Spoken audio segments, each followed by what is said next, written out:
Mm-hmm.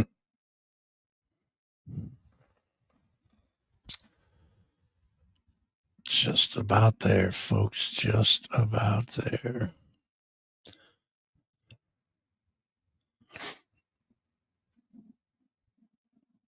And there it is. We are live. Ladies and gentlemen, boys and girls, degenerates of all ages, welcome to yet another edition of That Fuzz Rock Show. It is going to be an interesting night tonight. We have a cast of characters assembled tonight that only a maniac like Johnny Morse could put together. And we're going to bring them to you all live this evening. Rosemary, hello, good to see you. There's Ralph, my good man, Ralph. What's up, buddy? Amy, thank you for swinging in tonight. Good to see you as well. Yeah, so we are here tonight. We are going to talk all about the triumphant return of Mr. Johnny Morse. He's celebrating his 60th this year, coming out of retirement one more time, putting the band back together, as the Blues Brothers would say. And he's going to do it. Cohoes Music Hall. It is going to be on the 19th of, I always forget the date, 19th of April, Saturday. Cohoes Music Hall, the place where Johnny's pretty much royalty in Cohoes, I think. So it's apropos to put it there. Judy, good evening. Good to see you. So what a good place. I remember the last show that Johnny did there was pretty epic. And let's see if we can top this one. But we're going to get into all that in just a couple minutes, guys. It's good to see you. Hopefully everybody's hanging out, doing well. And, yeah. I, however, am not. I feel like ass. I don't know what I got. I mean, I got something. I don't even want to get into it, but yeah, I'm sick. So if the stream all of a sudden cuts out, you'll know that I just basically dropped dead behind the panel and, just put RIP in the chat and that'll be it, What's up, Kirk? Good to see you, my brother. Oh, man. It's going to be one of them days, guys. It's going to be one of those days. Michael, good to see you, my brother. Nice to see you. Yeah, so that's what we're up to, guys. We're going to do all things Johnny Morse this evening. We are joined not only by Johnny, we're going to be joined by, of course, the one and only Matty D from Ginger Geezus and his acoustic stuff. You've seen him both ways. That didn't sound right. You've seen him in both genres. Neither one of those sound good, but you know what I mean. There's Matty D acoustic, and then there's Matty Ginger Geezus D. I don't know what the fuck I'm saying. You guys know what I'm talking about. I'm splitting hairs. So we got Matty D. He's going to be hanging out with us.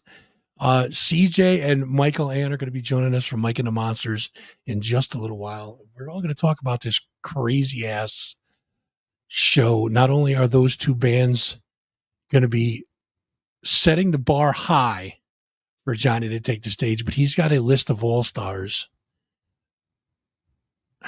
I don't know. He must be paying out the ass for these people because he's got some heavy hitters in this all-star band. But we'll get to all that. Fuck, here we go. Can I have one night where you're just not you? What I heard was you saw his Ginger D. Well, listen, what me and Matty do on our Saturday nights is our business, my friend. Right? That's our business. You stay out of it. And, yeah, he shouldn't be in a band. He should be in movies. But that's all I'm saying. That's all I'm saying. I'm not saying no more than that. All right, let's get to a couple of business things before we start. Our good friends over at the Yin Yang Festival. Where are my media assets? I gotta get to them. Jesus, I'm so bad at this job. You think I calculated it? This is our 308th show tonight. 308th show. But we're talking this one right here, guys. The Yin Yang Festival scheduled for August 8th and 9th, 2025, and I think that might be wrong. This is the old flyer. There's a new flyer going out. I believe it's going to be the bands are going to be on the 9th, and August 8th is going to be like a group readings and stuff like readings and stuff like that. I have to get all of the info correct, but as it stands now, here's how I'm going to read it. Okay. August 8th, we're going to have a bunch of readings and stuff like that. August 9th, vendors 10 to 6, bands 4 to 10. Okay. Uncle Sam and Deveria, Phoenix and Raven, Out of My Head, and Vintry Hill are going to be jamming.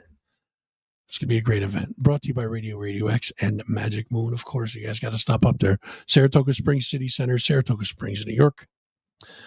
August 8th and 9th for the Yin Yang Festival. You guys got to be excited about it. I know I am. Our good friends over at Peace on Earth are bringing us this interview tonight. This interview is brought to you by our good friends over at Peace on Earth. They are... I don't have my sheets with me. I'm so ill prepared. Actually, no, it was just that Matty Ginger D comment that threw me off. Now that's all I'm thinking about. All right. So for all your smoking accessories, heady glass, vapes, CBD, and full spectrum Delta 9 products, it's a one-stop shop for all your smoking needs. Check them out on Facebook. Search for Peace on Earth. You'll see that logo right there. Show them some love. Give them a follow. Give them some likes. You know the deal. Look for the Peace on a Pedestal. All right. That is my favorite thing to do while going on to their Facebook page. Peace on a Pedestal is like their featured product of the week or the month or however long it's on the pedestal for. It's a cool thing. Check it out, though. Give them a call at 518-763-7... Take two. Give them a call, 518-763-9694, or stop in and say hello. 4122 New York State Route 7, Hoosick Falls, New York. As always, that Fuzzing Rock Show gives them a 420-star review. Get it? Check out the folks over at the King's Inn. I don't know why that cracked me up. I think I'm just, I'm loopy at this point. Check out our friends over at the King's Inn. Open Jam is every Wednesday evening. All right, Open Jam night. Go on down there, hang out with the band, play your favorite tunes with them. Bring your guitar, bring your drumsticks. You can even bring your bass. Yes, we'll support bass players because CJ's here and he'll yell at me if I don't. And so this Friday evening, tomorrow night, 6 to 9, Alex Riddell Acoustic, no cover over at the King's. So go check that out. 6 to 9 p.m. tomorrow evening. That's Friday night. I left Peace on Earth up there. Sorry about that. All right. Here's what we're going to do. We're going to bring the boys in and say hello. CJ, are you ready to roll, my friend? So first we're going to bring in the one and only Johnny Morse. Johnny, good evening. Welcome back to the show, my man. Hey, Fuzz. Thanks for having me, brother. Great to be here. It's been a while. It's been a long while, and I'm glad you're back, my friend, for sure. We will also bring to the stage Mr. Matty D. What's up, brother? What's going on, boys? Ginger D himself. Oh, yeah, boy. We're off to a rip-roaring start, aren't we? It does not take the degenerates long to start fucking forming their own opinions about shit, all right? And as long as CJ's ready. CJ, you ready, my friend? We'll bring CJ in. Let's bring him in. Well, there's no camera on him right now, but let's see if he's in. CJ, you there, buddy? I am. Oh, there he is. All right. We don't have you on camera, but we can hear you, and that's good. So I don't know why I'm not on camera.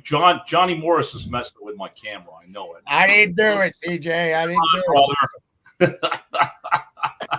I was gonna say good to see you, but I can't freaking see you. You can't see me, right? Yeah, you gotta hit your camera button on or something. I don't know where the hell my camera. What do you think? I'm technologically. What's the word here? I'm an old guy. I don't know how this stuff works. So I think the fact of the matter is that CJ's just too handsome to be on this show. Yeah. I wish. I mean. There's got to Fuzz. Tell him how to do it. I'm trying, man. Hey, I think I got something going on here. There's something here popping up. Let's see what happens here. I can barely even figure out my shit. I don't know how you expect me to figure out his camera stuff.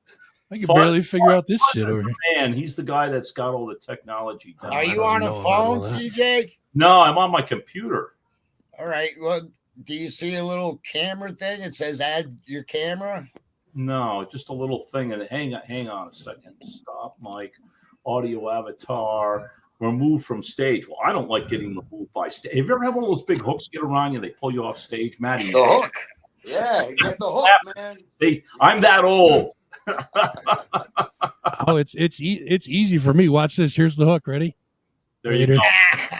Oh man, here, just like that. Just like, and look at Matty just got moved over. That's all, folks. Yeah, I like that. I like that better. You like that? Now we can always see your fine face. here. And I got a little King Zen thing going on there. Let me see. Mute. Where's the camera doohickey here? I got a new computer about a month ago, and I can't find the damn. Is it an Apple or is it a No, it's an HP. It's an HP? Okay. This night's show is brought to you by HP Computers. Hey, underneath in the link here, go to settings. In the settings, okay. Wait a minute. Click that and see if there's a thing for your camera. How the fuck did I become a computer guy here? You know what, dude? I'm just Camera. everybody that tuned in tonight. You guys did not expect to see tech support by Johnny Morse. This is fucking. This is video gold right here. Hey, have you checked? Is it plugged in? Did you check and see if it's plugged in? Everything's plugged in, Matty. Everything. Yeah, we got your audio. We're It just not getting your video. You have to go into your settings. The settings in the link. Camera resolution, full definition. I don't know if we want to see that. Do you have a lens cover on it by chance? I don't even know where the hell it is on the damn computer. Yeah. This is why you should have got here earlier, CJ. Johnny, I know, brother. Hey, Johnny, how many years did we play together in Starstruck? Holy shit. I don't even remember the years, but what a fun band that was, huh? Yeah, we did have a lot of fun. Me and CJ were in a band a while back called Starstruck, and basically we didn't play no local bars. Nope. We just did shows, and we didn't make a lot of money, but we had a good time. I mean, Tony, we are so far from professional. Don't say that. Yeah, right. There ain't a professional bone in any of these bodies. I'm still laughing that I'm trying to give him advice how to fix the thing. All right. You know what? This is your yellow card right here. I'm on top of the Ginger D. Really? That's it. That's it. He's gonna go. He's gonna have to go soon. Hey CJ, I wonder if you log out and then try to log back in. No, it says my camera's on. Yeah, well, it's not. There's got to be like a lens cover over it or something. You sure you don't have a Band-Aid over it or something for when you're watching porn and you cover yourself? No, man, I don't cover myself when I do that. Good man. Good man. What about the lights in the room? Are the lights in the room on? Yeah. Dark in there? Everything's on. I don't know if you want to see me. What the hell is this? I got a lot of weird shit going on here. Am I still there? You're still here. I can still hear you. All right. What the hell is going on here? Hey, Johnny, weren't you with the Starstruck guys one time up at the Rustic Barn right when it was coming out of COVID and stuff? Yes. Yeah, we went up there. That singer's great, man. That was the second singer. That was Starstruck Mach 2. When we first started the band, it was Danny McCann on drums, Billy McCann was singing, and CJ on bass, and me on whatever. I seen videos of that guy. When you had the band with Billy, man, that guy was one hell of a singer, man. Boy, he was great. Yeah, he was. God rest his soul. His picture's right behind me. Johnny, what did you call Billy? No, it's what you call him. No, boy. Man. Here we go. All right, so we came out one night in like a silver jacket, and CJ goes, "He looked like a big potato." So we called him BBP, Billy Baked Potato. All right, we got tech support coming in from the chat, which is great. Sherry said, "Is there a slide over the camera lens that you can slide over? My laptop has ones that I have to open the camera for the camera to see you." Tony says, "Move on." Who the hell doesn't know what CJ looks like? He's the Michael Caine of all. That's nice. The Michael Caine of local music. Excellent. Well, he logged out. He's probably going to come back in a couple of seconds. And yeah, we'll figure it out. But anyway, we were in a band, and we did some really cool shows. We opened up for UFO a couple times. Blue Oyster Cult a couple times. Fucking Vince Neil, Brett Michaels, Molly Hatchet. I mean, I don't know, on and on and on. I can't even remember them all. So that was, it was a really cool time. But you know how that shit goes. You weren't getting paid a lot. Nobody does in the local music scene. Yeah, well, it was, hey, you want to play Friday night at some pub and make $100, or do you want to go down to the fucking Chance and make about the same, but you're playing on a stage with UFO? So, well, choice is simple there. I mean, Jesus. Yeah, exactly. So, yeah. Some of them shows, well, a lot of them, you had to sell your own tickets. Well, yeah, we'll put you on the show, but your band's got to sell 50 tickets. And so sometimes we'd be down there and we only sold like 20. So Danny McCann's wife, God rest her soul, we'd have her dressed up. She'd be walking around the parking lot selling the tickets for $5 cheaper, which we got them for. So you made like $5 off each ticket you sold. You got to hustle, man. You got to hustle. Yeah, it's tough business. So, Johnny, it's been a while since we've talked, man. What the hell have you been up to? Not a fucking thing, Fuzz. Nothing. I've become a recluse. I very rarely leave the house. Just chilling. I got you out a couple times recently. Yeah, Matty got me out. We went to see Pat Travers. That was a blast, man. Boy. Yeah, that was a blast. That was we keep having a thing with my band. I keep saying it, and it's not a lie. I'm like, every show that's coming up, the next show is the biggest show of our lives, and that's like, I'm like, and it's all, and yours is the next show now. Cohoes Music Hall. We're both known as like Cohoes guys, biggest stage of my life.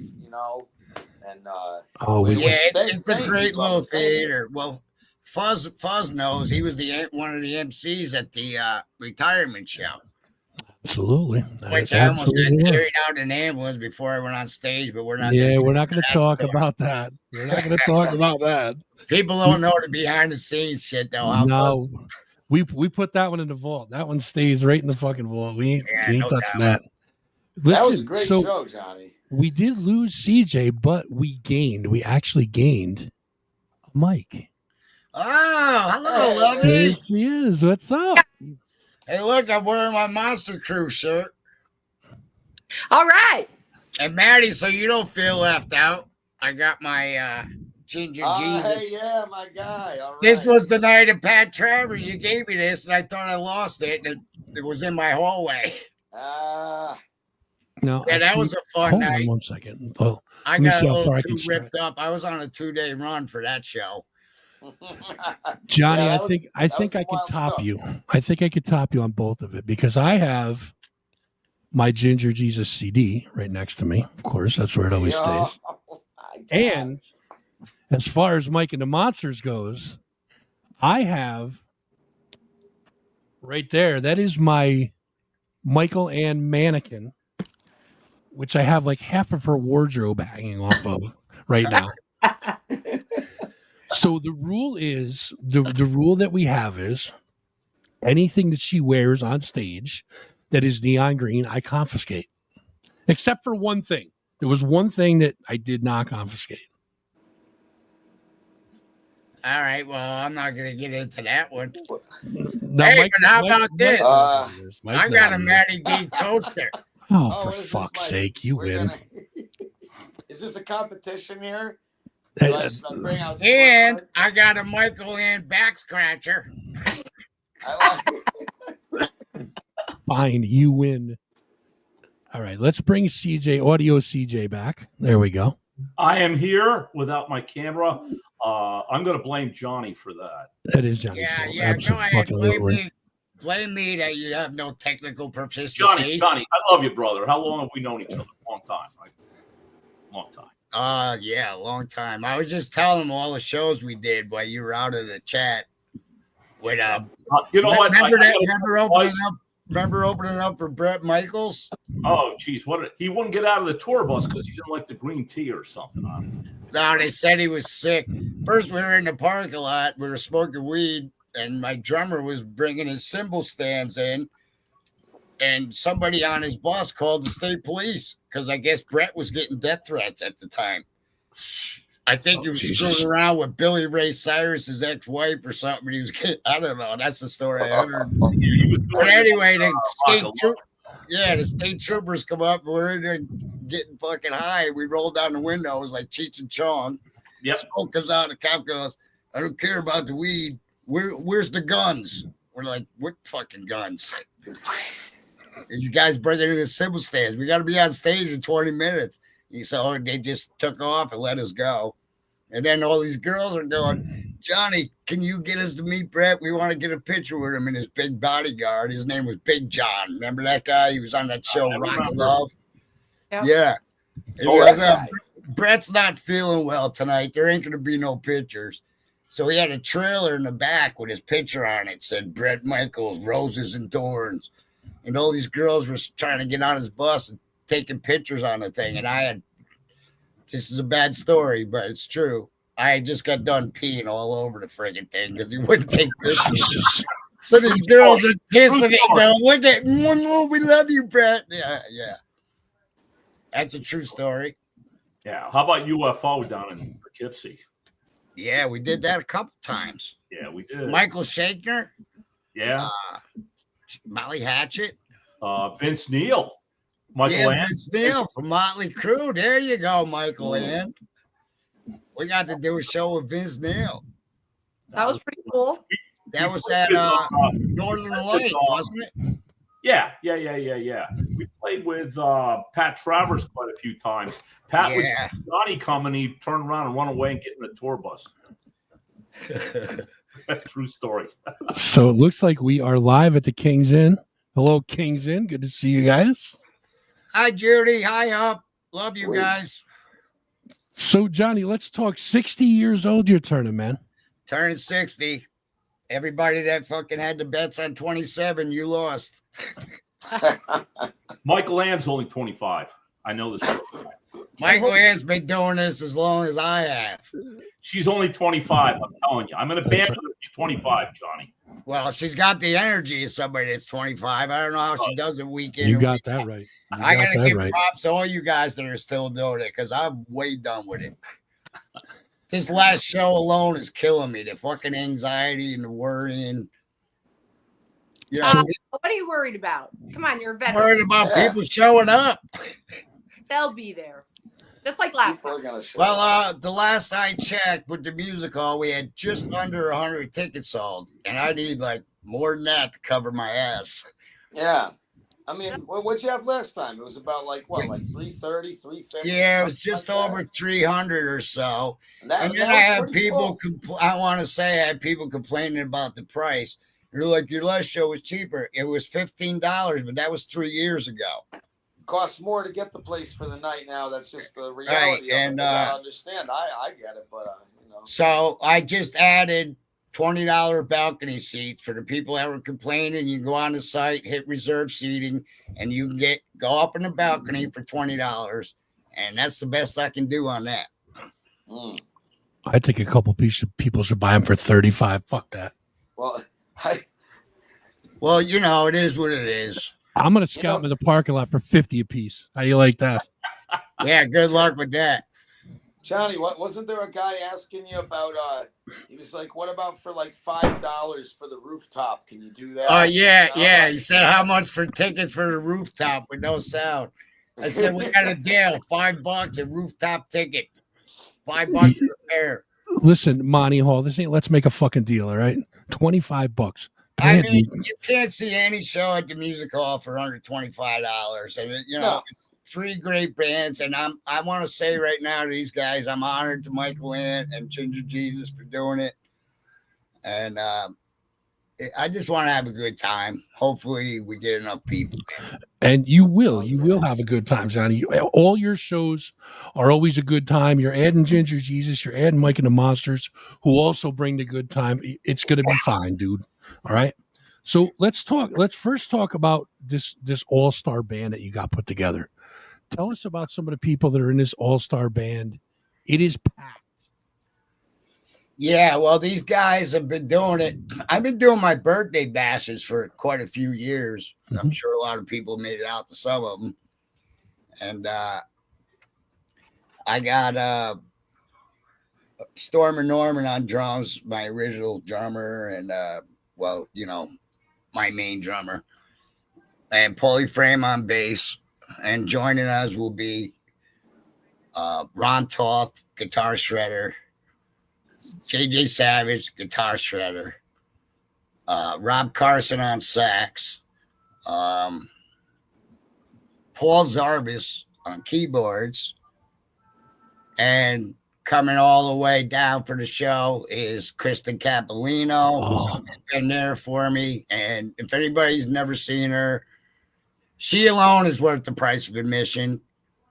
So, yeah. And then Johnny Clipper's going to come and do some Tom Petty. Greg Simmons from Crying Out Loud Band is going to come and sing a couple. And I don't know. Who knows what else will happen. But it's just going to be a fun night, and I just want people to come on out and get your tickets. Hell yeah! So let's talk about your choices for your openers. Obviously, Ginger Geezus and Mike and the Monsters. How'd you go about picking these guys? Well, Micheale Ann we've been friends for many, many years, and I asked her, and she said, "Yeah, man, we're definitely down with it." And I don't know if people know, it was supposed to be April 12th, and then they had a scheduling conflict. So they had to change the date they wanted to do the 18th, and then she had gigs because she's working all the time. And we'll get to where they're playing next. And so we went with the 19th. And then I just realized it's the night before Easter. So I'm going to probably resurrect myself on stage that night. He has risen. You gotta understand, I haven't really played in 3 years. The last time I really played, besides getting invited out to do a tune with like the Refrigerators or Crying Out Loud, I haven't really played, and my hands are pretty fucked up. They're all carpal tunnel and arthritis. I even got trigger finger, which I never knew was a real thing, but it is. And I'm just gonna go up and do the best I can and just have a good time. That's all you could do. I mean, have you been dusting off the old chops or what? I've been picking up guitars just a little bit here and there, but after about 10 minutes or so, I'm just saving it all till I get out there, and I need the people's energy to pull me through. So buy your tickets. You'll get there for sure. Listen, you have literally the who's who of guitar players. I mean, even if you have to just sing, even if you can't do it, just sing. I can't do that very well either, and I never could. As I puff another cigarette. Listen, you do your thing. When I say this will be my last show ever, folks, this will be my last show ever. This is it. So I know I said I was retired. I'm not trying to pull a Kiss thing and like, oh, he's coming back. No, I just figured I'm turning 60. I can still move a little bit. So what better time to do one more and go out with a bang? You got about 6 more comeback shows to catch up to Kiss, so you're doing all right. Yeah, right. You're doing all right for sure. You will not be seeing a 65 or 70th birthday bash. I'm hoping I make it till April at this point.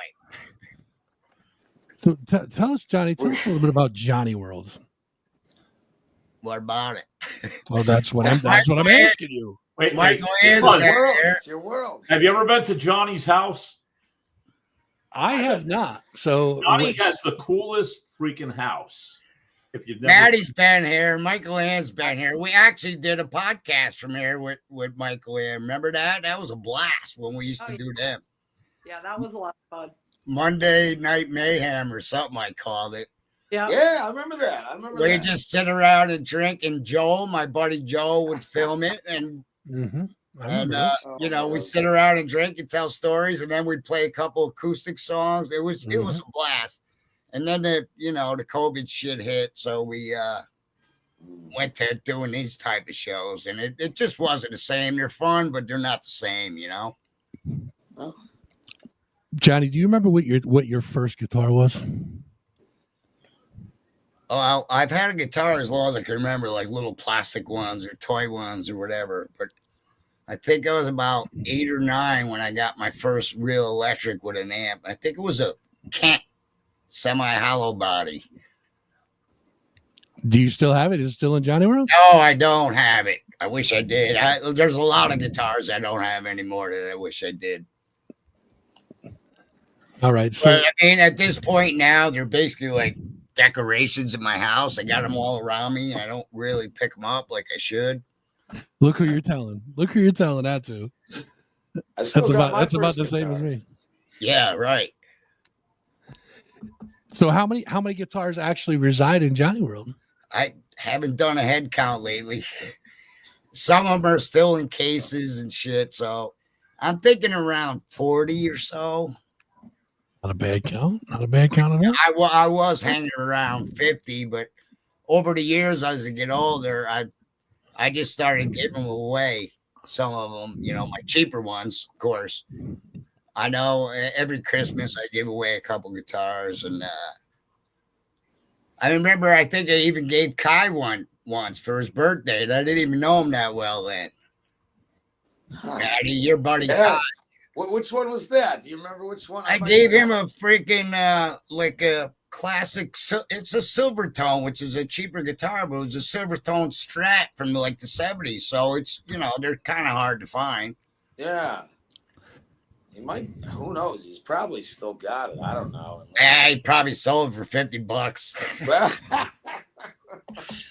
I don't know. I just liked the kid and I liked what he was doing. And it was his birthday. I think it was at the Rustic Barn, so I just brought him a guitar.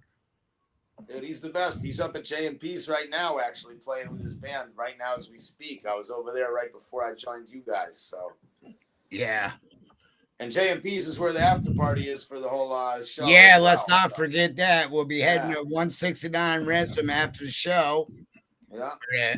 Well, that's the perfect segue because I was coming up in a couple questions, but let's turn our attention over to Matty D. Matty, welcome to the show, my friend. It's good to see you. And so let's talk Ginger Geezus. How long ago did you guys get together? Gosh, I was thinking about this, thinking you might ask me, and I'm like, I think it's been like a year and a half, like going on 2 years, 2 years this summer, maybe something like that. I think that's about what it's going to be. Yeah. How did that happen? How'd you guys get together? Well, you know, James and our bass player, Austin Nicholson, they were jamming. They were already doing this thing. And these are kind of songs built around these riffs that James wrote. And they were looking for somebody they kept saying, I love this story because they're like, oh, we were like telling each other, oh, who the heck are we going to find to sing over this stuff? It's got to be somebody who's like authoritative or something, like, you know, because like, you know, it's like writing old school type of music, like in the modern day, you know, and it's hard hitting. So James found some videos of me and just found me through whatever, Facebook or something. And I started hanging out with them. And in the very beginning, I jammed with them a few times and it went well. And then I'm not going to lie, I was supposed to jam with them and I went on like a bender this one night. And I never showed up to the practice and stuff. So we didn't end up doing anything for a couple months after that. But then Tommy Love ran into James at the gas station one morning. And Tommy was like, well, I want to play some drums. He's like, well, why don't James come on? Like, let's jam later and stuff. And then James hit me up and he's like, you want to come and sing? Tommy Love wants to play drums. And I'm like, well, Tommy wants me to sing and he's going to play drums? Hell yeah, I'll be there. And like, that's really when it started taking off. And not to lie, that was all that one day. Like James running into Tommy Love at the gas station in Troy. Like, so, you know, it's what I like about these guys, matter of fact, I first met Matty at the Rustic Bar when he was just starting to play around here. I mean, he'd come back to my house and jam till wee hours. Oh, yeah. And then when he started his band, I was just like, you know, these guys are doing shit I dig. Because like he said, it's like old school, but it's a good band. I like what they do, and I'm glad to have them on the bill. And, you know, I wanted to give them a chance to play the fucking Cohoes Music Hall, too. Which is awesome, man. Which Micheale Ann is well aware of. She's becoming a veteran. Right. As a matter of fact, my show was supposed to be the 12th, and we moved it. But Micheale Ann's playing there on the 11th with her Motley Crue tribute, right? Yep. Looking forward to that. Yeah, so you would have had a double header. So in a way, it worked out better. It did. Yeah, I was, when you had to move it, and it was the following week, and I was like, oh, that's so much better. I'd rather put it up. Yeah, I think I'm gonna make it to that show. So give the birthday bash a week after a shout out for me. You know what? So now, Matty, you guys have been around. Like you said, a year and a half. Do you guys have any memorable gigs that you guys have performed at so far? Yeah, I mean, there was a few that were really, really amazing. Boy, I think of all the different ones. I think the top one overall probably had to be like our Powers Park gig, and we were called in like kind of last minute, a couple weeks before the show, because there was a band that they had a chance to get on a bigger show, something up some festival or with some bigger act. So they bounced off of it, and I got a last second call from Vito about that, and we jumped all over it, and like we practice in Lansingburg. It's our band is really big time about the Berg. We're working on this song, no lie, just the other night. It's like "Welcome to the Berg" or something like that, and I'm like, if you gotta know to know, it's that Powers Park gig. And we put a bunch of those videos up there on YouTube and stuff. That was probably one of our biggest rockers. And the ones where when I run into people out in the streets and just out there, they're like, oh, we saw you at Powers Park. Like, that's how I got to know you guys. And so that's number one on my list, right here in Lansingburg, right over that 112th Street Bridge from where I am in the island and go. So now, didn't you guys recently just play a pretty prestigious gig? Yeah, these ones recently, gosh, we opened for Pat Travers, and I was that's the one where I was just talking about where Johnny, I picked Johnny up because Johnny lives about 4 blocks from me, and I've been over there a bunch of times and stuff, but I make too much noise, So so do I.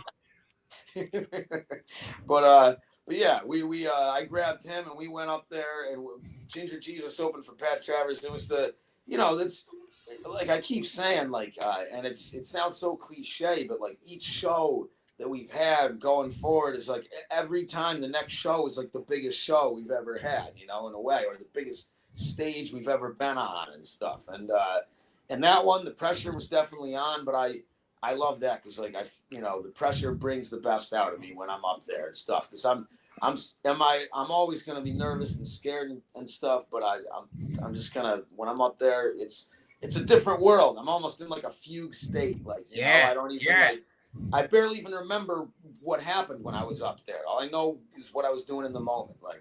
It's I know that feeling, but it's usually for a different reason. Well, Johnny, you were at the Pat Travers show, so you could tell me what it looked like. I got a story. I got a story about that night. So we get done. It's freezing cold. Saratoga. Like I said, I don't leave the house much. I'd just rather be home. So I gotta go see Pat. I've done over a dozen shows with him over the years, and so Matty D goes, I'll pick you up, blah blah blah. And then after the show, he goes, we're going to walk right up the street here and see my friend. And I'm walking, and I got bad legs. Everybody knows I went out a window, blah, blah, blah. My legs are held together with screws and pins. So we're walking, and I got a pretty good buzz on. And I'm like, Matty, I thought this place was a block away. And it's just up here. Finally, I'm holding on to him because I literally couldn't walk. And we get to the door, the guy goes, we can't let that guy in. Yeah. And they go, he's not that drunk. He's got bad legs. He's like, no, he ain't coming in here. Not that I'm proud of, but it's a true story. So, Matty, you guys actually won a pretty tight contest for that Pat Travers show, right? Oh yeah. And that was we were locked in I think it ended up being over 2,000 votes, and we ended up beating Joe Addy and the Lugnuts out for that by about maybe 18 votes or something out of that was crazy. 2,000. It was incredibly, incredibly close. And because of that, we actually we're doing this other new thing, this Rock Saki concert series down in Yeah, shout out to Brian. Yeah, shout out to Brian Jakuzik there. And he really wanted Ginger Geezus on this. And it was actually James' idea. James was like, well, why don't we ask if Joe, Eddie, and them want to be a part of the show, because we had that whole competition. Yeah, but let's do a show together as well. And I'm glad we did, because Joe and those guys, Joe's a lot of fun. He's a guy who's like out in the crowd playing behind his back. I like those guys. And like, he's got a great voice, great energy. He's an entertainer. Yeah, exactly. Yes, he is an entertainer. Just like you, Johnny, just like me, just like Micheale Ann. Like we're more than just singers and players. We're entertainers. I just I want to know who the hell Joe D and the Love Nuts are. Oh, there we go. I was just gonna say, is CJ still with us? I'm with you, man. I'm trying to find. My camera says I'm on, and obviously I'm not. I'm with you. They're called Joe, Addie, and the Lug Nuts. They're actually really kick-ass band. Where are these guys from? Capital? I think they're up north somewhere. I'm not quite sure. Yeah, I think they're from a little ways off the beaten path and stuff. But they got a great following, and they got. He plays like a hollow body too. That's different. Yeah. You know, when I was on the road when I was younger, full time, I go to a lot of areas. There are a lot of bands. Capital Region's got some fantastic musicians and a lot of great bands that nobody really knows about, and it's kind of still that way. I don't know why. Just my 2 cents. Yeah, 100%, absolutely. Your 2 cents we'd ask for it, CJ. You just stayed it there. What do I say, Mikey? Hell yeah! Hell yeah! Oh yeah, well, yeah. Let's get into that. So CJ, you're playing bass with Mike and the Monsters now. Yeah. All right, that's very cool. I'm like the Capital District Rudy Sarzo, aren't I? Yeah, geez, I forgot. One time when we opened for Blue Oyster Cult, Rudy Sarzo was playing bass with him. Yes. Yeah, you were in your glory that night. I sat with Rudy in the back. We talked. He's got a heavy Cuban accent, but I go back with Rudy back when I was the Lasers back in the 80s. We opened shows for Quiet Riot when Rudy first left Ozzy and got back in a Quiet Riot. That was interesting. But he's in the back sucking water the whole. Remember those guys were drinking water. We had a big vat full of beer. Johnny's back in the beer. Look at him smiling. He's back in the beer. Rudy and the boys from Oyster Cult are all drinking bottled water. And I said, so where are you guys going next? We're getting in a caravan. We're going to Albany Airport and riding home in the airplane to Miami, where we live. Okay, that's that. So that's modern touring for you nowadays, right? Yeah, well, that's the way it works, CJ. People don't realize it when you want to be a rock star and shit. But you see these guys like in their 70s, and that's what they do. They do fly out gigs, like they'll do 3 or 4 in a row. Let's say they'll have a gig around Albany and then Connecticut or whatever. So they'll fly to Albany and they get a rental van, and then they go to their hotel, do the gig, then they get in a rental van. You got lost flights. The flights are canceled. It's not as freaking glamorous as people think it is. Wait a minute. You're not in a band with Mikey. I am. It's glamorous when you're a band with Mike and the Monsters. Oh. Yeah. She's a hell of a performer. But you're not getting on flights to Strata and Airport. There's this guy, his name is Jason Green. He's got a thing on YouTube. And he's the tour manager for Stephen Parisi of Rat. And he does things, and he shows you exactly what they're going through when they're on tour. And trust me, a lot of it's a nightmare. Yes, true. It's not fun. You live for the stage when you. When you're 70 years old, I don't even like going to the airport to go on vacation. Never mind going to work every week at 70. So let's turn our attention to the lovely lady in the room. Yes, another legend in the 518 scene. She is the driving force behind Mike and the Monsters, and her alter ego Vinces Neil fronts the popular tribute Livewire 518. Of course, welcome to the show, my longtime crush, Micheale Ann Flynn. How are you? I'm great. How you you doing, Fuzz? Welcome back to the show. You've been on a couple times now. Yeah. It's glad to have you back for sure. I'm So- not the with technology, so I have to use my phone. I was just before I got on. I'm like, how the hell am I going to get this set up? I'm trying to. I'm like, I'm a little crooked, but What are we propped up against right now? Yeah. Hey, I'm better than CJ. He can't even get himself on the screen. Pick on me. Hey, I'm only your bass player. It all comes down to the bass player, doesn't it? It always drops on the bass player. Terrible. So Mike, you've been in the scene for a while now. You've seen and done some things in your 25 years of life. Exactly. Seen and done it all, maybe a couple times. Tell us some of the history of your tenure in the scene, some of the bands that you've been a part of over the years. I mean, it's a history. I can go back to 1984, 85 was my very first band. That was Malicious Intent, and Dave with that band. For all of you who know Dave. Yeah, He was like 15 at the time. didn't they go on to Blacksmith too, right? Who? Dave. She's talking about Dave Smith, Mikey. Not Dave Smith. Oh, wrong Dave. We're not talking about that one. I'm sorry, Dave's not here. Dave. Who?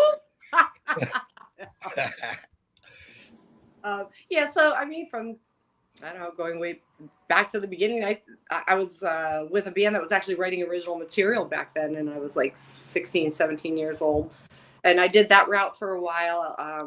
And of course, there was Tokyo Rose, which then turned Shovelhead, which was all hardcore, heavy original material. Some bands in between, but just kind of fast forward, before Mike and the Monsters has really existed for somewhere around 16, 17 years. Mm-hmm. But as it is, we're at 13 years, and just recently making a change with CJ joining us. He stepped up and has done an awesome job, which of course he does that with everybody. Our bassist had to leave for personal reasons, and we love him and just want to throw that out there. Mr. Tucker, great, awesome dude, just had some shit going on at home. And so for 13 years, he was with us. And now we've got CJ, who's got more than 13 years experience jumping in. And he came in and in less than a week was able to pull off almost 50 songs with us for the very first show. Yeah, CJ's great. Not only that, you'd be surprised. He can hit some high harmonies, that dude. Oh, God, yeah. Yeah. That's a missing talent of CJ that nobody knows. I got a little Michael Anthony hidden in me. Yeah, that's a good analogy, actually. You do. Yeah. I love playing with Mikey. She and I have known each other over the years just from being on the scene, right? Yeah. Right? Yeah. And she asked me at one point to join. I was involved in too many bands. And then I was coming around. I'm the Nikki Sixx in the Motley Crue tribute with Mikey. And I've been coming around just filling in here and there, just showing up and playing at a few gigs of theirs. And she talked to me about it, and Tucker actually called me and talked to me about it. And he's a great guy. I can't say enough good stuff about their long-term bass player. Great guy. He's got some personal issues, and I jumped in because they needed a bass player. But I'm happy there. It's a good spot. All the guys in the band are great. What's cool is Mike and I are in the Motley Crue tribute, and the other three guys, Vince and Andy and MJ, are in a Judas Priest tribute called British Steel. So that's our alter egos. We're both in tribute bands, which is kind of cool, Yeah. Yeah. Filling our time. And the Motley Crue tribute is going to be with History, I believe, April 11th at the Cohoes Music Hall. Yes. Yes. Mm-hmm. And we've done that before. With Completely Unchained on Saturday night. Frog Alley. Oh, man, I've yet to make it out to see those cats. They're fucking foot.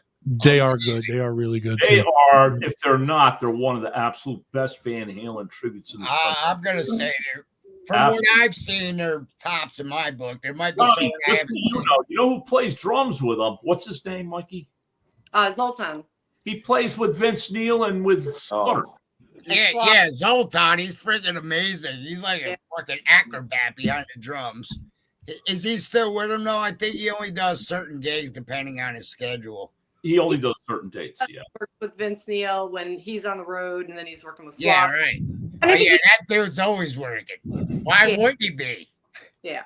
I mean, I don't think I've ever seen a more entertaining drummer in my life than that guy. Awesome. Yes. Huh? He's pretty awesome. Yeah. Pretty awesome. Yep. The whole band is pretty awesome. Gene, all those guys are great. They're great to work with. We enjoy playing with them, right, Mikey? They're good, good to play with. Yeah. Hey, CJ, I don't know if you know this, but you know Gene, the singer. Yeah.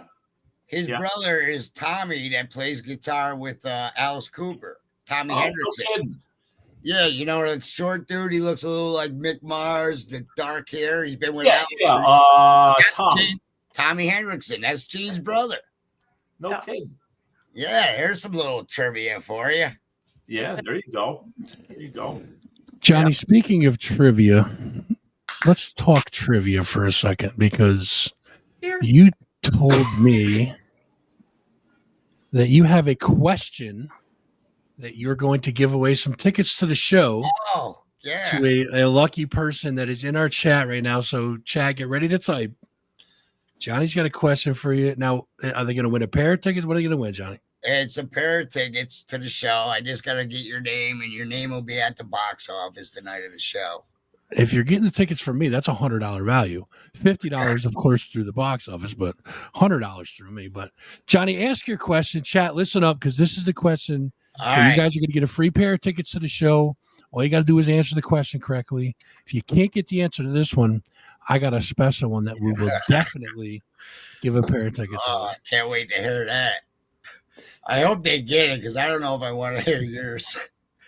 All right, here's the question. First person to comment gets a pair of tickets. About 25 years ago, I put out a CD. Name the CD. I know there might be a couple people in here that might know it. I know. Yeah, but you can't. I know. I don't even think Micheale Ann knows. He may know. I know. It's the only CD I ever did. So let me know when you want me to say it. Yeah, well, I don't know if anyone's commenting. I don't see any comments. Give him a minute. Whoa, no. The wall is not correct. Tony, I love you. There you go, Tony Jones, TJ. Yeah, TJ. Talk about a great bass player. Tony Jones is in the house. TJ is the best. He and I go back. Going back to Cohoes. That's close, Mike. We're getting warm. We're getting warm. That's one of the songs. That's close. That's close. Yeah. That's one of the songs. I was going to say name one of the songs, but I didn't want to push it. Here, I'll give you a clue. No, don't give any clues. All right. Don't give any clues because I got a good question. He just wants to Wasn't that one? Was it? It was Leaving Waterford going back to Cohoes, right? Tony, that's not it. That was the song there. Yeah, going back to Cohoes. Actually called Waterford Water. In parentheses, moving back to Cohoes. Right. There it was. That's what that guy just said. Yeah. Rick King. Yeah, that's the name of a song. But what's the name of the album? Getting warm. Getting warm. Put it this way: if I wasn't drinking out of a can right now, what would I? Don't give any hints. Come on, they got it. Do you know it? Fuzz, do you know it? He told me what it was before the interview. No clues, Tony. Sorry. No clues. All right. We'll give him a couple more minutes and see what they come up with, and then we'll let Fuzz go. But let's go back to Micheale Ann. Let's get back to Micheale Ann. We don't want to. My father always said, "Don't keep a pretty girl waiting." So, exactly. So smart man. A lot of us know the iconic venue that was in the area called Saratoga Winters. A lot of us miss it. Oh, close, Mike. Sorry. Micheale Ann, give me one or two of your favorite Saratoga Winters memories.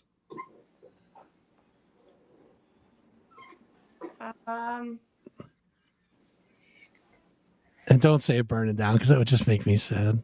Oh God, no! I bawled when I heard that. That was terrible. That was awful. Actually, when they said they were closing. Oh yeah. And many of you know Melissa Picard. You know, was I do. I love Melissa. my best girl. You know, Mhm. and so when she ever told me, I showed up at the club and she was bartending and taking it. She tells me, and I'm sitting at the bar like a big freaking baby, you know, crying because the place is going to close. She's like, "What are you crying for?" Because this place is going to close. I love this place. You know? So back to your question. I don't know. I'd have to say the bathroom, the ladies' bathroom. You're bad. You're really bad.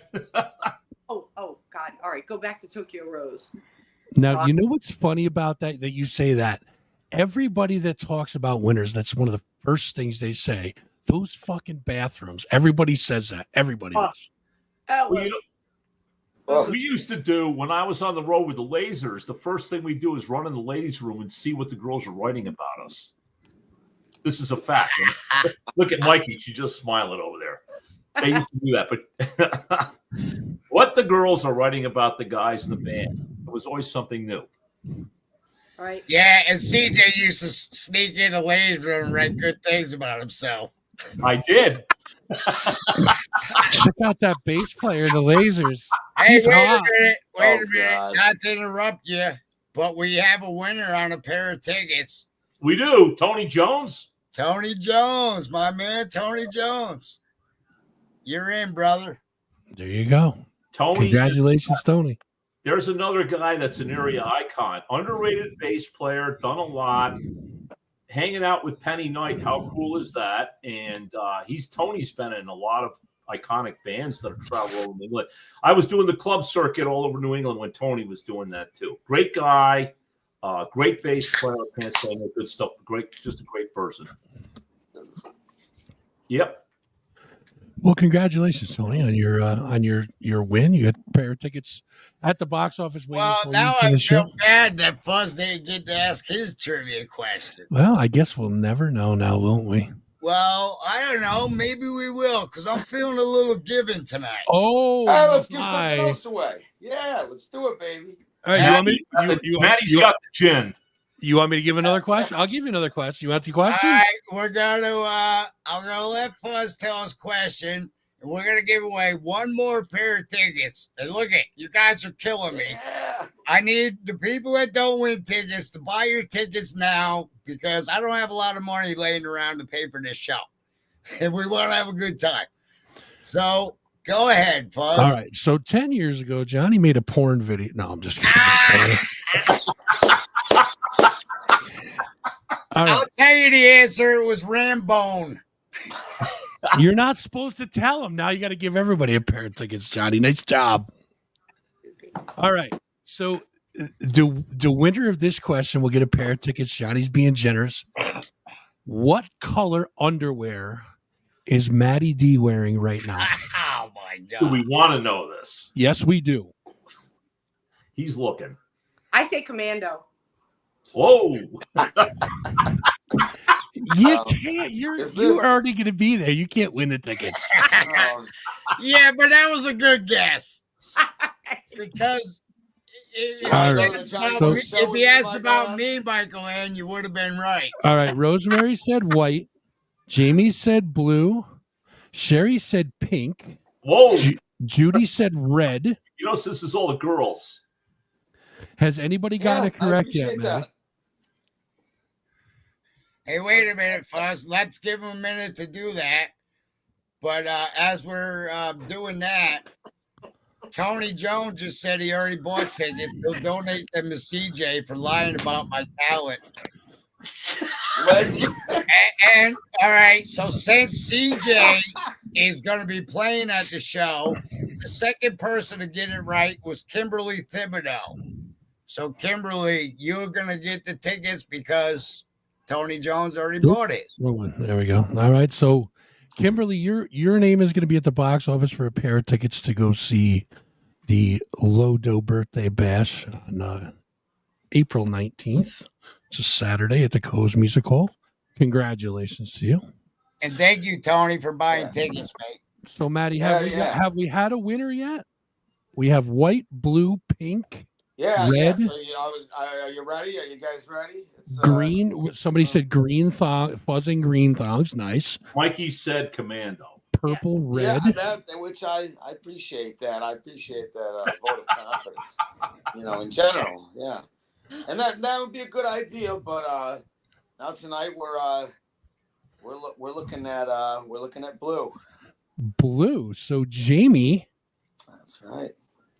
And I'm not going to try to pronounce your last name, Jamie, but you won a pair of tickets. Your name will be at the box office on April 19th for the Lodo birthday bash. Congratulations. Thank you, Johnny, for being so generous with a couple pairs of tickets. All right, well, Yeah, Johnny. Jamie, hands are crack.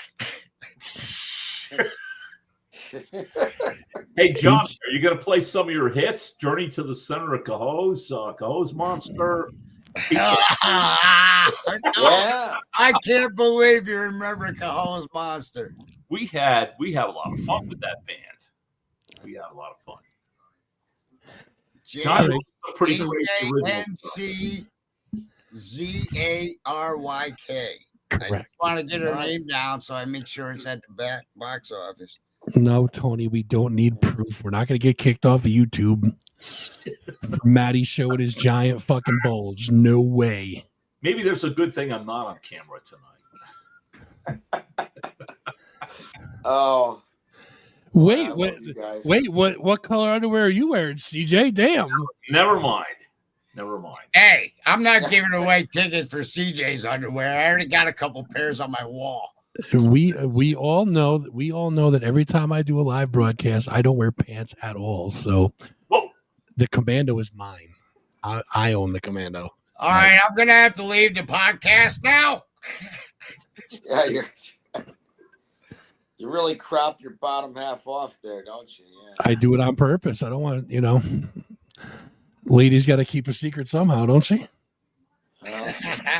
There you go. So before we started talking trivia, Micheale Ann, we were talking about memories of Saratoga winters. You'd mentioned the bathroom, and then you said something about Tokyo Rose. Do you have a good one from Tokyo Roses? I have a lot of great memories from Saratoga winters. A lot of awesome bands, local, nationals, all of that. And there were a couple different things that I can kind of recollect. One time I was going to see it. Richard Marx was actually playing there, and I was all excited. It was the beginning of summer, and I'm like, I'm feeling pale from the winter, and the sun was shining. It was like 80 some degrees out or so. And I'm like, I'm going to go lay out and get some sun before I go to the show. So excited. And I went out and I laid there for several hours, and I became cherry red, made it to the show, walked in the door, had heat exhaustion, was about to throw up and pass out, and had to turn around and leave. So that was pretty horrible. But that's one thing I will never forget, because Richard Marx I never did get to see. And he was really just climbing the charts at that time, obviously playing Saratoga Winters. I saw there was Skid Row. Mm-hmm. That was incredible.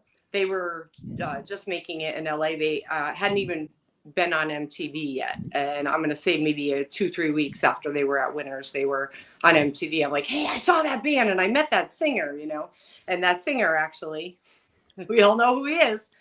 He was hanging with a girlfriend of mine at the end of the night who was married. And I was directed to go get her, bring her back. And he asked if we would go back to his room and shower together. And of course, at the time, I didn't know who he was. I'm like, he's hot, but I don't think I can do that. 4 weeks later on MTV, I'm like, damn, I should have done that. No. That's all right. That's all right. You got to shower with me. So yes, Jamie, that is for a pair of tickets. Yes, 2 tickets. Tokyo Rose, yeah, Jamie, it'll be your name plus 1 at the door. It took me a half hour to figure out how to. I still don't know how to pronounce your name, but I wrote it down. Great guess, Jamie. Right. And as for Tokyo Rose, that band, it was crazy. Jeff Carroll and myself, the antics in that band were always nuts. He came out one time and had a breakfast table set up before we started the show and was drinking coffee, and it was just it was nutty. And that, I don't know if it was that night or another night. Somehow I ended up having him on my shoulders while he was playing guitar. I was carrying Jeff Carroll around the stage. So he has some pretty fun memories and kind of crazy stuff that happened. So you had mentioned Richard Marx and Skid Row in their early stages. I think the best part about Winners for me, anyways, was, well, I was a DJ at WVCR, so I got to see a ton of shows there. But you got to see acts that were just, I don't want to say nobodies, but they were just starting. Yeah. I mean, we're talking like White Zombie and all these bands. I saw Blues Traveler with probably 75 people. I saw Blind Melon there with probably 50 people.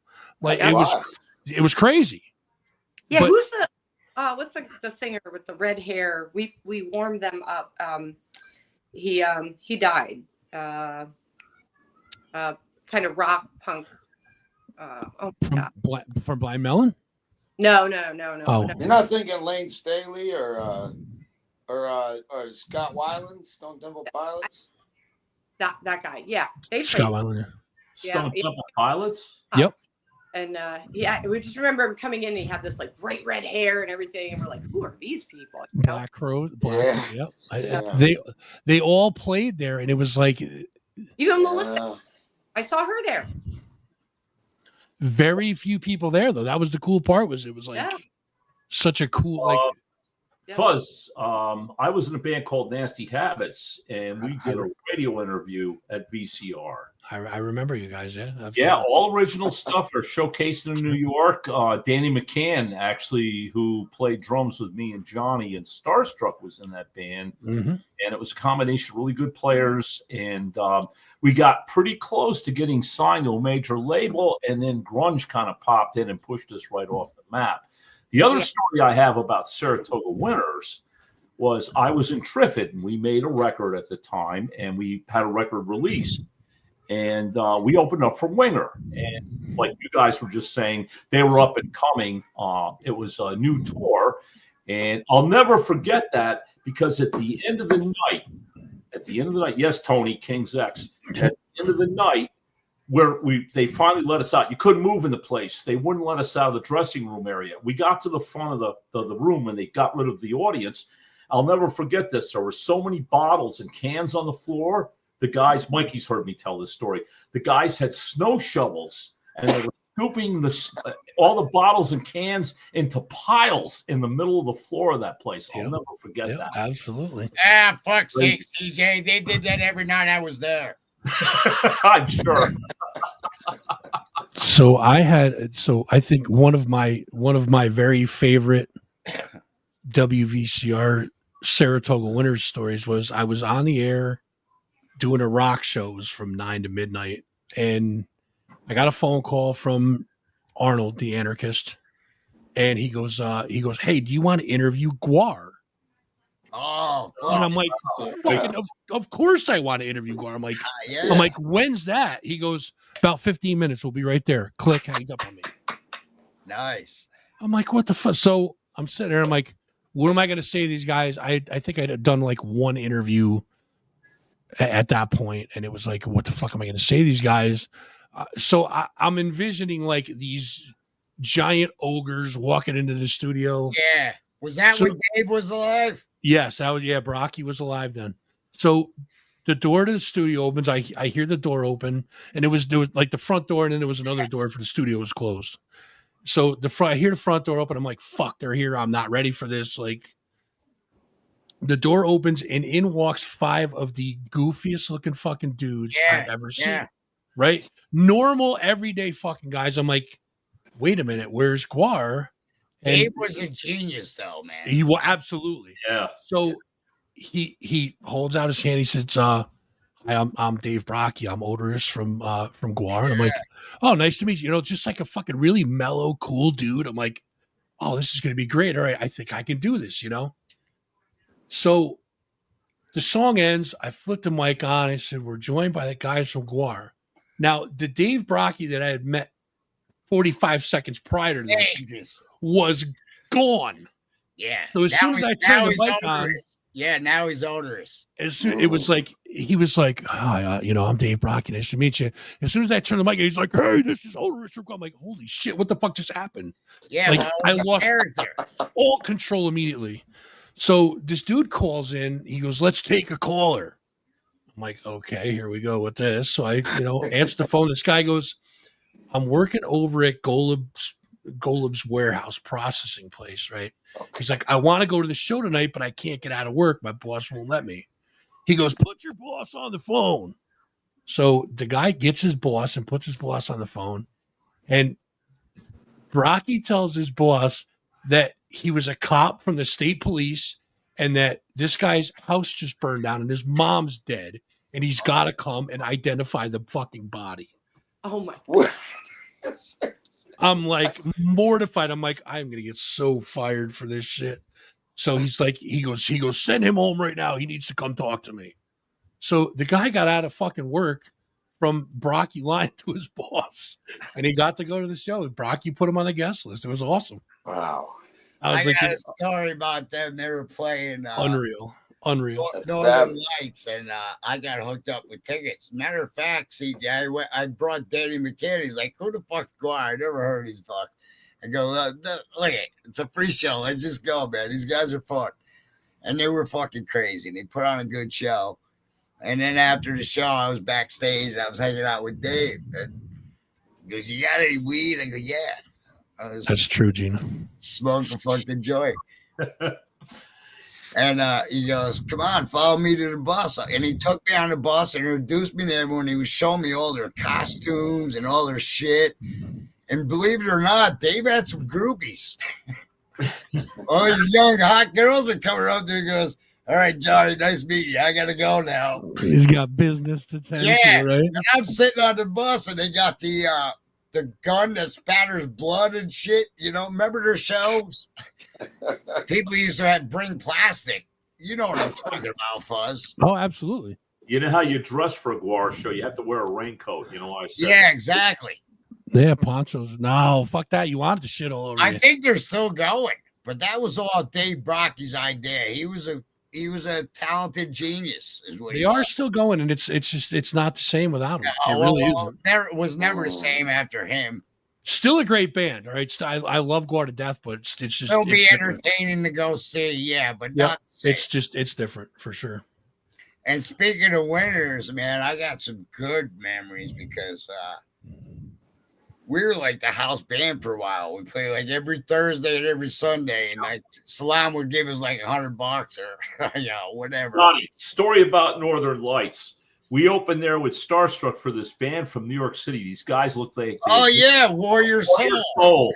And there were maybe 400 people in the place when Starstruck played. By the end of the night, there was like 10 people in the place. Yeah, I remember that, CJ. They almost didn't make the gig. They got stranded somewhere. It was in the middle of the winter. Right. And Warrior Soul, they were actually a talented band. They had a couple They got on stage and they played like they were playing in front of 20,000, not 20. Am I right? Yeah. Yeah, and they had a couple hits. I mean, look them up, Warrior Soul. But that goes back to what Fuzz was talking about.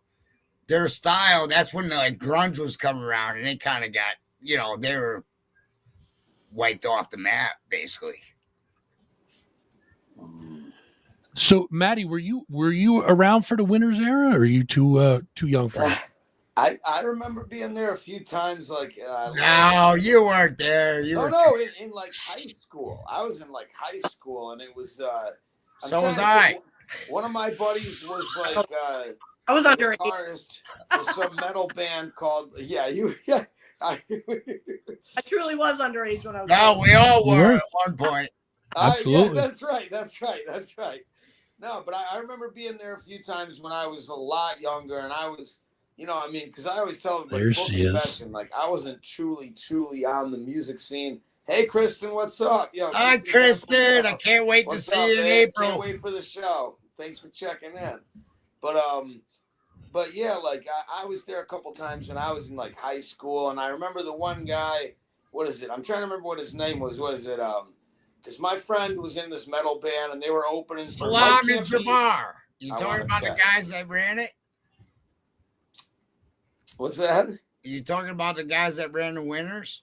Oh no, I was saying my buddy was in this metal band. He was opening for like Mike Campese, I think it was. Oh yeah, Mike. Mike. Somebody described him as like the local Ingve and stuff, and I remember he was like, you know, ripping metal guitarist guy, right? Like, you know, like. That's an understatement. That Well, dude is good.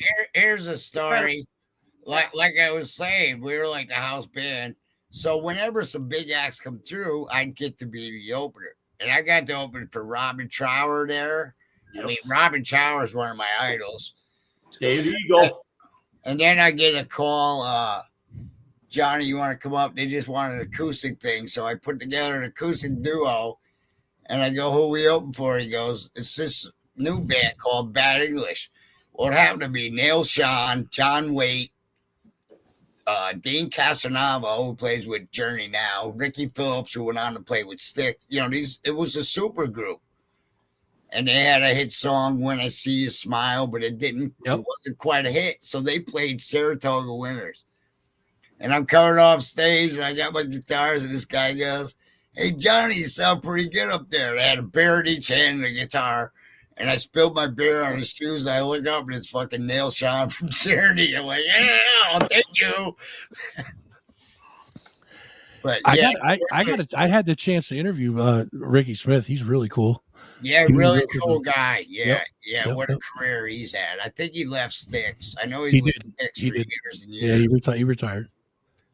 I mean, he was with the Babies way back when. Yeah, And then, well, that's what Bad English was half a Journey, Right. half of the Babies. Yep. They had Jonathan Cain on keyboards. You know, John Waite, who I'm a big fan of. absolutely. Yeah, and it was a fucking honor to meet those guys. And we opened up for a band once called Jason and the Scorchers. A lot of people won't remember them, but they were like ahead of their time. They were like country rock.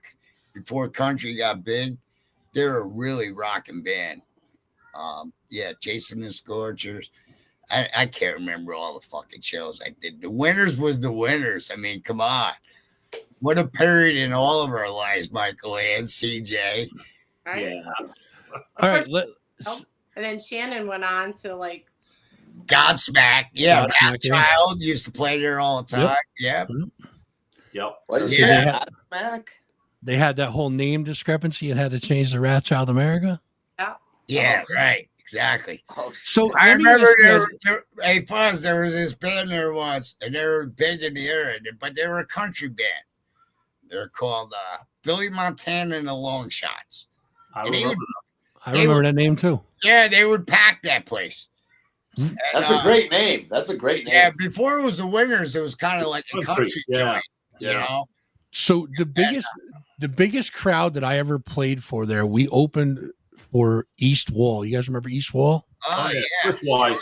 We opened for East Wall. Dude, I was like, I looked out and I'm like, that's what a crowd looks like. It was fucking front to back. I was there so much. Holy shit. We used to do battles of bands, and I was one of the judges. They get a couple local radio guys or whatever. And here's how long ago this was. I remember seeing China White, and I'm like, these guys they got to win. They come out and like, they had those white fuzzy boots at the time and shit with the mics hung like Lemmy from Motorhead. Yep. Like that's it. Sean had his knee pads when he was to fucking Yeah. Blue land on the fucking spandex. stage of his knees. Yep. Blue spandex, the knee pads, the boots. Yeah, man. Oh, yeah. Fucking- So you How guys, many killer times at Saratoga Winners? Good God. I'll let you guys in. Well, I don't know if it's a secret. I know I probably told the story on the show before, but my name Fuzzy came from Sean McFerrin. He's the one that nicknamed me. Oh, God Sean, bless he's him. Sean Oh, like man. 30 years, yeah. He I was roadieing for him and he could never remember my name. And so he comes walking back. He goes, "You," and I'm like, "Mike, yeah." So he goes, "Come here." So he grabs me around my neck, and he's like going like this because I had really puffy long hair. And he goes, "Your hair's so fuzzy." He was loaded. I mean, out of his mind, fucking drunk. He goes, "Your hair's so fuzzy." He goes, "That's your name." I'm like, "No, that name's not gonna fucking stick. No way."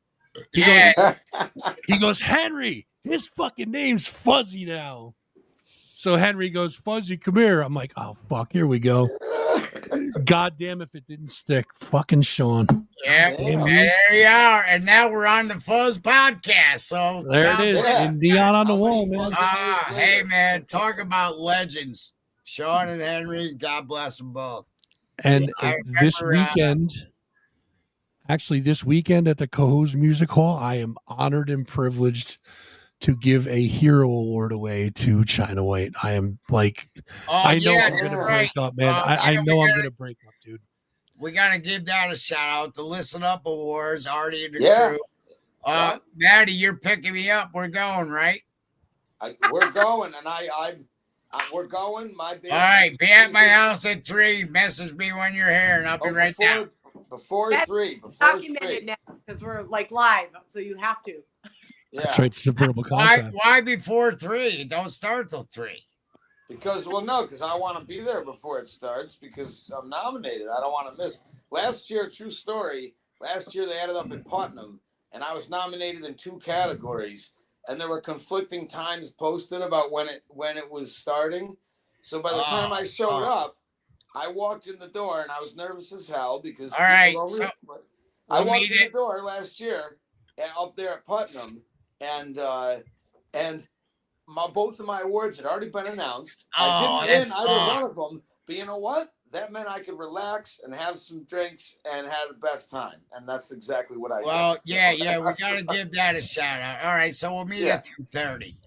Yeah, but definitely this Sunday. I can't start too early because they got an after party at JP's too. Exactly, and I'll actually be hosting karaoke, none other than yours truly. Micheale Ann. So well, this will be. I've never made it to one of the Listen Up Awards, and this will be the 3rd time I'm nominated, and I'm honored. I'm nominated for most likely to owe the bar money. What? And I know that's going to be at the end. I don't know if I'm going to win or not. Who gives a shit? I was thinking maybe best dressed, Johnny. Come on. Oh, I already won the best dressed, and I won most likely to fall off stage. Oh, so you're going for the I'm going for the triple threat. He's going for the hat trick, baby. Triple crown, baby. Yeah, everybody the voting's over. But anyway, everybody support that. Me and Matty D will be there. Yeah, come out. It's like when they make sure you buy his beer so I don't have to leave a bar tab. Yeah, I've already got my freaking speech written right there, baby. Oh man. Yeah, that's awesome. But you're right what you're saying, Fuzz. Yeah, that's gonna be emotional. How can it not, I guarantee you, because even though I've proofread this thing 1,000 times to make sure I got everything the way I wanted to, and I'm sitting here reading it today, and I'm just like, oh, son of a bitch. Yeah. I teared up a little. I did, man. I missed them fucking boys, man. Do you remember at Chrome a few years back, they did a benefit for them? I was on the organizing committee for that. Me and Holly Starr knocked that out. Yeah, Holly does a lot for the community too. She does great work. She really does. I remember I got up at the end and did a Thin Lizzy song with I think the band was called Shotgun Wedding. Yep. Tim Smith, I think it was Tim Smith. Yeah, Tim Smith was the bass player. Yeah. Yeah. And even when sometimes that video will come up in a memory and just watching that, I get a fucking tear in my eye. Yeah, that was a tough night, man. As a matter of fact, that bowler. So anyway, here's the Sean and here's the Henry. There you go. That bowler hat right there was the one I wore that night. And here's the Mike and the Monsters. There you go. Here's to all of you, man. Cheers. Here's to you, Johnny. My first beer this week. I forgot to And bring first, CJ yeah. back in. Oh, look at the man in black is back. We got him back. Man in But black. I raised my wine glass. I'm drinking my Josh tonight. Well, we can't see you, so we wouldn't know. You could be I know. masturbating in the corner for all we know. Well, Sorry. Johnny, you're never going to know what color underwear I got on. Only Tony Jones knows. Hey, CJ, I hate to clue you in, but I don't really care. Oh, wait a minute. Hold on. I'm getting a text message. Hold on. Oh, No, now I know what color CJ's under. Thanks, CJ, for the picture. I appreciate that, bro. Thank you so much. all right, I'm gonna take a guess. Pink. Close with polka dots. Pink is the other direction. That's not a polka dot. What do you have a snake? Oh, never mind. Whoops. As we digress. Oh, that ain't a snake. He's going fishing in the morning. Child's a snake. Johnny, you can give away another pair of tickets. And I Oh no, I'm not giving away a pair of tickets on CJ's underwear. Yeah. have to guess CJ's color of his underwear. And I will donate the $50 on behalf of Mike and the Monsters. Oh my god! Wow, that's awesome. Let's do Wow. it. And Let's do it. You're if never they can going guess to CJ's color All of right, his chat. Are Chat. you serious? video because we have to see. Oh, wait a minute. We have to see. Oh, there you go. Yeah, I knew there had to be some. I'll pull my pants down for you guys. I Proof. really will. That's proof.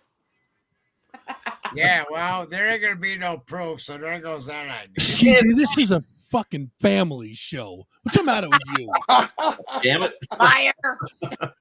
Yeah, You never- Ask about the rules. Fuzz says to me earlier, keep it on the fucking. I'm like, really, Fuzz?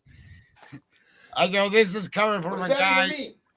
Oh, Fuzz had a show called Fuzz and the Muff Punch or The something. Muff Punch and No Pants Party. Yeah, the Muff Punch and No Pants Party. Oh, That's And right. it was like a R-rated Dr. Ruth show. And I go, you're worried about me? At least I won't be talking about my vagina. I'm- The Hey, first you got a the lady on the first- show here, Johnny. Speaking of which,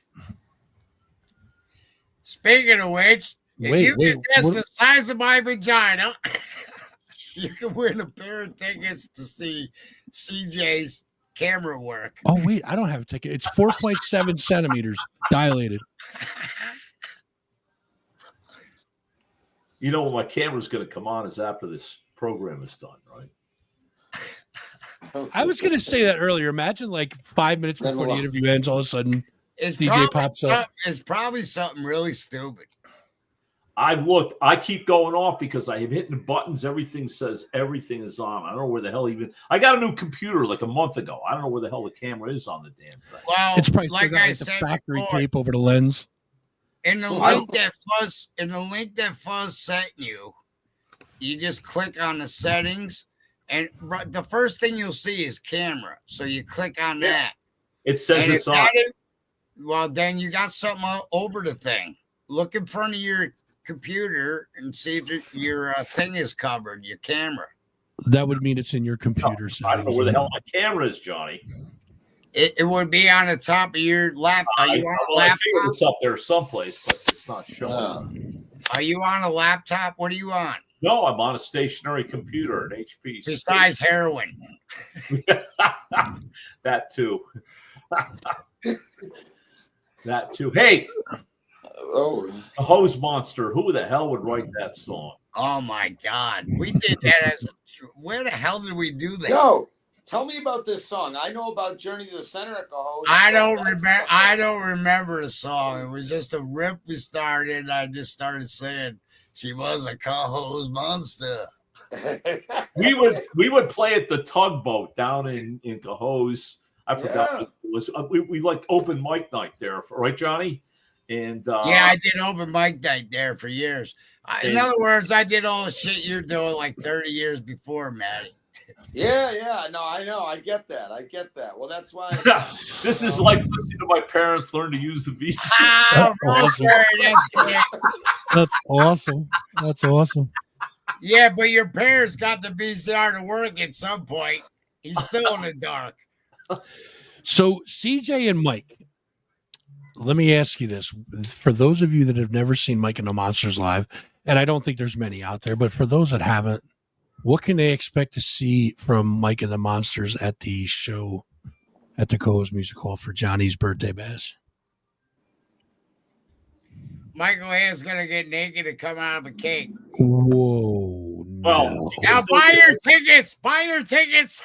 I'll be there. Hey, sex sells. If that works for you, Johnny, I'll take care of that. Hey, at this point, anything will work. I'm going to tell you, people were drinking shots out of her navel last weekend. That's true. Yeah. Oh, I know. Look at Fuzz. I saw the video. We I had am a buying lot of fun. I am buying every available fucking ticket for this show. Mikey, you tell them you've had the band for how many years? You know, things are so much better when they just kind of happen, as we all know, right? And that's what happens pretty much with Mike and the Monsters. It's like we do our shows and just shit happens. For instance, well, you're there to have a good time, man. I don't know. On the bar, I get people on the bar with me. Sometimes too much. Out in the crowd. Hey, I got an idea. Yep. And Michael Ann will let someone come up on stage at the show and do a shot of her navel for $5. $5? That's way too cheap. $5? Well, you got to pay her. You set your own price. All right. No, if I do that, I donate that to the show. It's not my navel. I'll do it.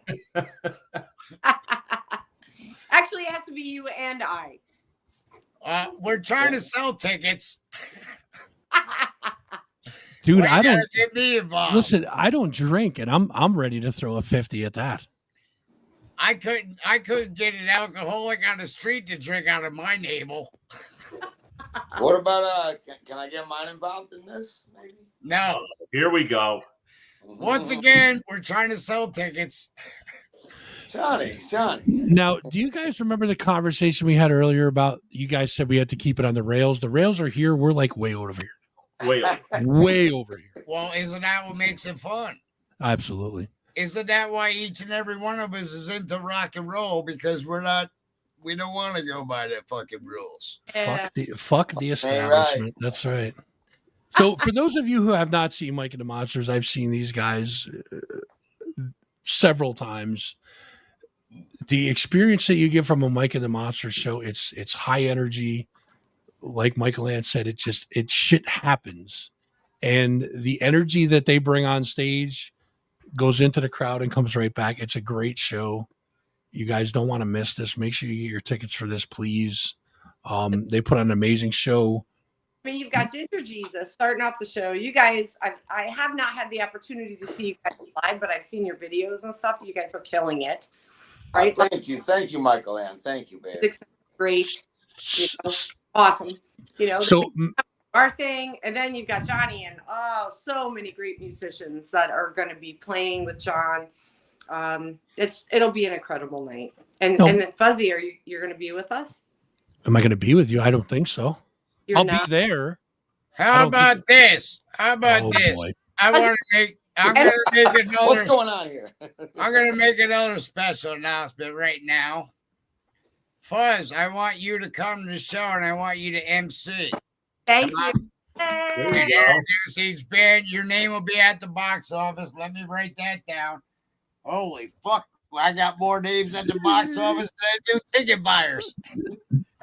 Johnny, don't put my name on the list. I'll pay. I want to pay. I want to buy a ticket. I'm going to buy a ticket. I'll do that. That's a class act right there. I want you to MC. I will donate the MC to your cause, and I'll buy a ticket because you know me, dude. I support local music. I will buy my ticket for sure. It's all good. And speaking of that, it just reminded me of another story. And I just noticed this thing sitting here. When I did the retirement show, which was a great time. That was a great show. It was, we had Harmony Rocks and Mike and the Monsters. Great show. And I had forgot my fucking bracelets and my rings and shit because I was all stressed out. Like I said earlier, we won't go into detail. Nope. Don't mention that. So Fuzz goes to me, here, Johnny, and look at Fuzz. I still got this fucking thing. Oh, no shit. You still got that? Fuzz hands me a skull bracelet. He goes, there, at least you'll have something. Yeah. Still got it, mate. I still got it, mate. That's awesome, dude. That's awesome. I have a G-string. All right, you for do. $50, you can do a shot on a Micheale Ann's navel and get a signed G-string. It says Fuzz Rocks, right? Like back here. Yes, it does. Absolutely, it does. Yo. Oh, that's another thing. I wanted to say to you guys. I know you guys got merch, so I'll talk to the music hall, and you can set up a table where you can each sell your merch, and pick up a few extra bucks in the process and get your shit out. There it is. All right, I want one of them, Matty. Bring one for me. I only got a couple of these ones left. We got All a ton of Ginger Geezus ones too. So all right, that's what I want. All of it, baby. Yeah, That's what I want. we got you. And Kristen, if you're watching, I want one of your black tees in red, a medium. But no, I don't know if you guys are interested. You'd have to get someone to work it. But I know they have a spot where you can set up a table and sell merch. We got you. We got you, man. I personally ain't gonna have any merch because every single time I like order t-shirts and shit, I'd sell like 3 and I just give them to everybody. So I've lost thousands of dollars. That's your problem. I've lost thousands of dollars in the merch game. Well, that's my problem, Matty. You get the word out. I go out and I get drunk and I just take rings off my finger and give them to people. I can't. Guys like me. You, my guy. You gotta remember, I know Micheale Ann. I'm wearing one of her shirts right now, and she's got some cool hoodies and shit. So you guys set up your tables. We'll have them. Sell your merch. Yeah. There you go, Johnny. Right there, Fuzz thongs, baby. The merchandise has been a great thing for Mike and the Monsters. We just keep reinvesting in more merchandise, and yeah, but you're selling them. I wasn't. That's the problem. Yeah. So we bought our trailer to haul all the gear with the merchandise. Oh, That's wow, awesome. Yeah. That's awesome. a great story. Damn. Yeah. Yep. I got a story for you. In one of my first bands in the 70s, you used to be able to buy speed cheap. What? Is that it?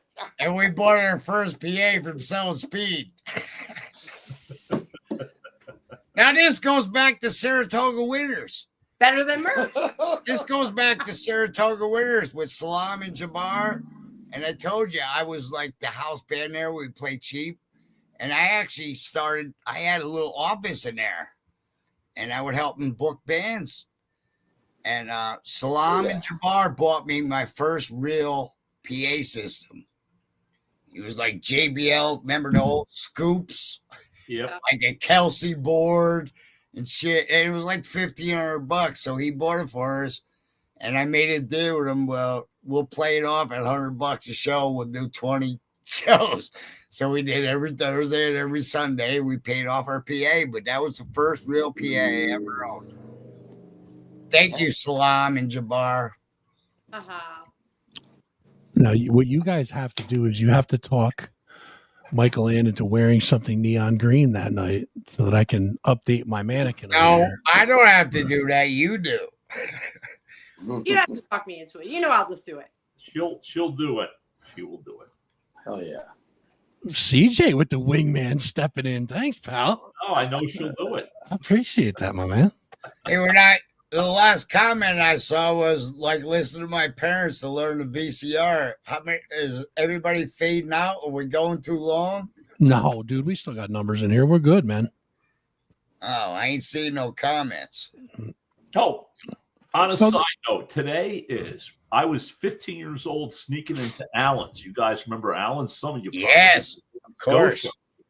And I was watching this band called Talus. And nobody knew who they were. They were fantastic. This area spawned some some pretty big musicians. You got Jack Daly, who's played with Lenny Kravitz, is with the Spin Doctors now. Yeah, You were talking about East Wall, Fuzz. Chris Wise plays with the Hollywood Vampires. Before that, he was with the Cult.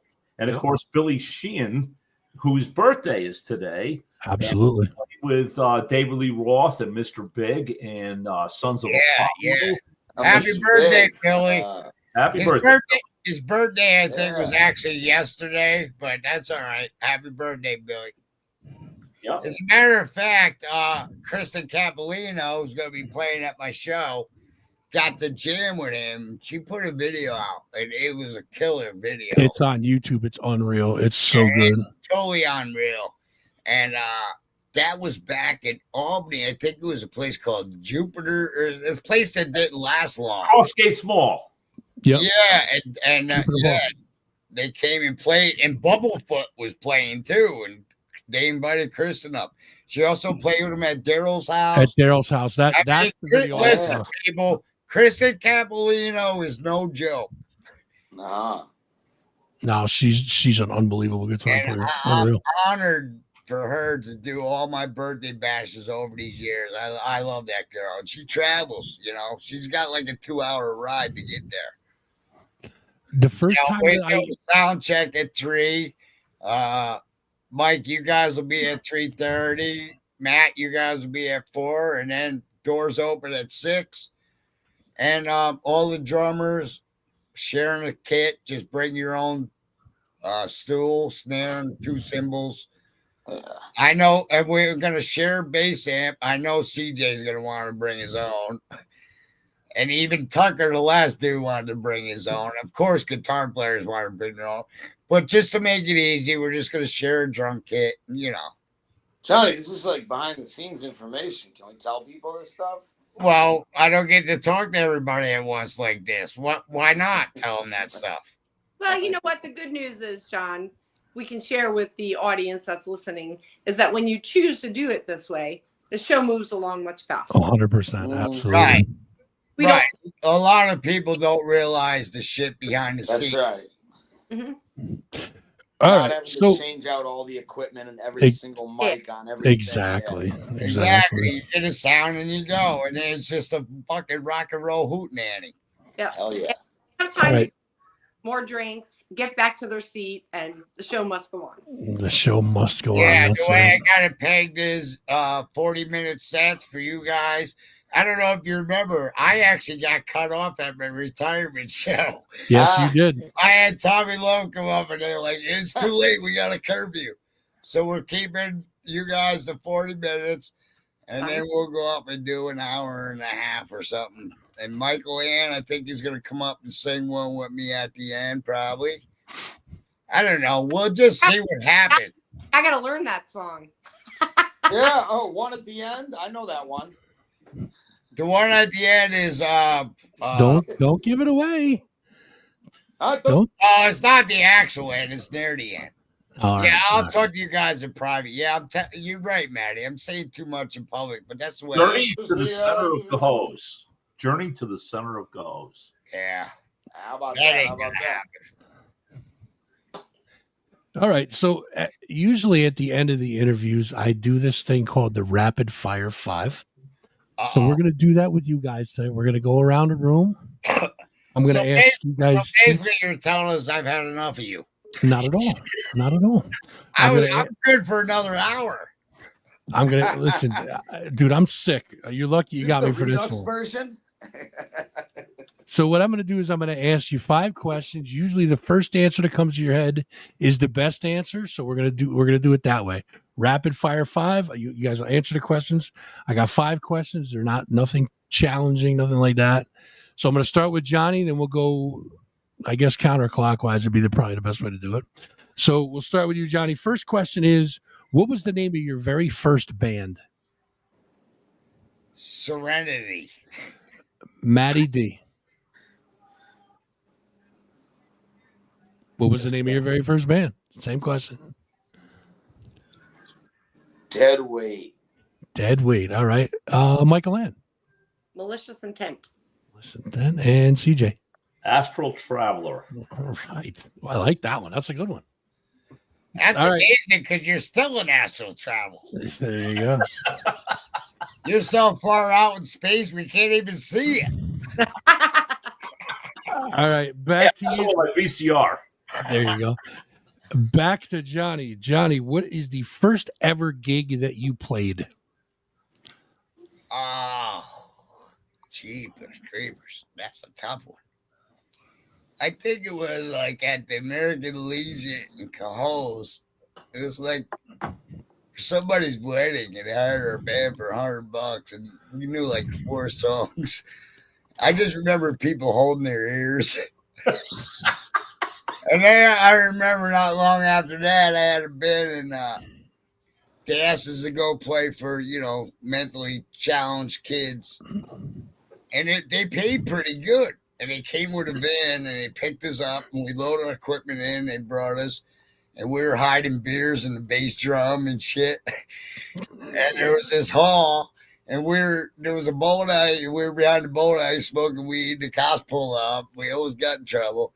And so we went and did the gig. And I got to tell you, all those years later, and that's probably going back fucking at least 45 years, those kids, the joy of the music, and we probably played Freebird twice, but the joy on those kids' faces, but just the way those kids reacted was just so cool. So I remember that one. Next. Oh, there you go. Matty, first gig you ever played? I think it's Donnie Magoo's about 4 and change years ago on Cohoes right there. It's yeah. Mike. You gave me a few minutes to think about this, and there were 3 gigs that I can remember at the beginning. And I'm going to have to say it was probably my graduation party, which was pretty wild. I'm going to tell you, this is pretty cool. Here, for that party. And the cops showed up just as we ended the set doing a Judas Priest song, and there was a Harley Davidson, and I had the microphone down by the whatever on the bike, the muffler or whatever. Yeah, whatever. Right. And they weren't like baffled, so like all this noise, and then the cops pulled up and the party ended. So I remember that pretty quick. That was my very first. I hope you went into Hell Bent for Leather. No, it wasn't Hell Bent. I'm gonna say Breaking the Law. Breaking the Law. It might have been oh God, seek him on the highway. Yeah, that one. Never know. Hot Rockin'. Right. Yeah, Hot Rockin'. I think that's what it was. Hot Rockin'. Yeah. Wow, that's like the gayest video they ever made. CJ, what about you? Working out there all gym. First of all, I got a quick shout out to Mikey Ann. Her 2 of her boys are in the service. Oh yes, boot camp today. And I'm going to say, Mike and the Monster's biggest supporter is Mary Flint, Mikey's mom. Yeah, I love Mary. Fantastic lady. I'm lucky. I feel honored to know her because they're very close family and they're super people. Her mom is just a great lady. So there. Yeah. Props to that, and props to the kids for giving their service to this country. Yes, absolutely. CJ, I have to interrupt you. I absolutely adore Mama Flynn. I love her too. How can you not? Hey, I got a story. Not to interrupt you, Fuzz, but I'm going to anyway. I got a story, and Micheale Ann remember Animals Plays back in the day? The other bar I was going to say that we played at. That's another bar where we all first played. Yes. Right in Waterford on Broad Street. Yeah, and they used to drive the Harleys in. Same thing. Right in, yeah. To the what the hell? Why can't I think of what they're called? The pipes. Right? And the cops. Yeah, Animals Place. God rest his soul, Animal, Paul Danaher. Yep. You know, it's funny. I'm watching you guys, 3 guys on video. You're all smoking. I'm the bass player. I'm not the singer. I'm not smoking. Look, Maddie's laughing at me. Okay, my first gig, I was 15 years old. I played the NCO Club at the Naval Depot in Scotia. I had to sing David Bowie's Suffragette City, and I was so scared to sing, I faced the wall. And we had a bunch of drunk school teachers dancing around the band. I think we played a 45-minute version of Brown Sugar that night. But anyway, there you go, Tommy Love. All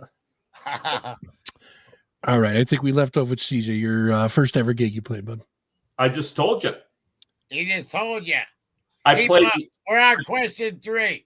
Come on, Fuzz. Then we go back to. I got to be the brains of this operation. That's a scary thought right there. All right. We go back to Johnny. Third question. One album you cannot live without. Oh, good Lord. That's a tough one. Oh, they get worse. Holy cripes. How can you pick one? I guess it depends on your mood every day. Thank you. Geez, I can't pick one. But I'll tell you one thing that most people don't know. I'm a big fan of the old cheesy 70s bubblegum pop. Chewy. But that ain't an album I can't live without. Jesus. David Bowie Live, maybe. That's a good one. It's a good choice for sure. Matty D, what do you think? First thing that popped into my head, you said it, Soundgarden, Super Unknown. Good album. Mike, what about you? It's a toss-up between Van Halen, Fair Warning, and Van Halen 2. Oh, yeah. Why did I say Van Halen 1? Yeah, that's a really good one. Boy. Yeah, those two. Yeah, that's a tough question, bud. CJ. I'm torn between Van Halen 1 and Kiss Alive 1. Both killer records. Absolutely, for sure. All right, fourth question, Johnny. What is your best on-stage memory? The night I made my son. On stage, huh? On stage? Hey, yeah, you should have bought tickets to that one. No, I don't know. I'm gonna guess every memory of opening up for some of these big acts like UFO or Michael Schechter. And honestly, if I really break it down, was the retirement show and having everybody there. That's probably my best on stage memory to date. And I hope to upgrade that to the birthday bash. There you go. That's good. I like that. Maddie, what do you think? Best on stage memory? Wow. Well, it's I don't know if it's exactly on stage per se, but I sang the national anthem last year for the Valley Cats, and I'm going to be doing it again this year for a game or two at least. And sweet. And when I was up there and I was singing it, I sing the one. I take the one part and I take it up instead of like down and like as some people do, and I held the note and then I stopped and was silent for a second, and I heard somebody in the crowd just go, "Woo!" And I think I know who it was too, but I was like, yeah, that was a special moment, man. And the singing the anthem in general, that was maybe the most special thing I think I've done so far, man. Yeah, and that's not an easy song. It's not an easy song to sing either. You gotta know what key you're singing it in, or you gotta know where your register is, where you like to start, because then you're gonna end up, in trouble later if you don't. So.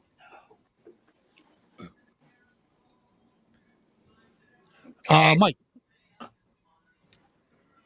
I guess I'm going to make this a little longer than it probably should be. But back at the beginning, when I started performing, it was all about me and always wanting to try to impress the audience. And as the years have gone by and you connect kind of more and more with people. Sorry, I get emotional on this. No, that's fine. I'm going to say probably because you said rapid fire. And the first thing that comes to mind for me, we did the show where there's a boy who was in the back of the room and he had Down syndrome. And he was just kind of sitting there watching. And I made my way back. And of course, I started singing with him. And the look that came over his face, like that was a moment in time for me that I was just like, this is not about me. This is about everybody else. And I think, wow. like, okay, this is a whole turning point for me. So going forward, this is where I'm going with this. I no longer cared about what I was doing. Yeah, I need to sound good. I need to do my best. I need to like work really hard at trying to make sure that everybody's going to enjoy the show and not get too drunk, which we know I can do that too. But that night was for me probably the best experience I ever had.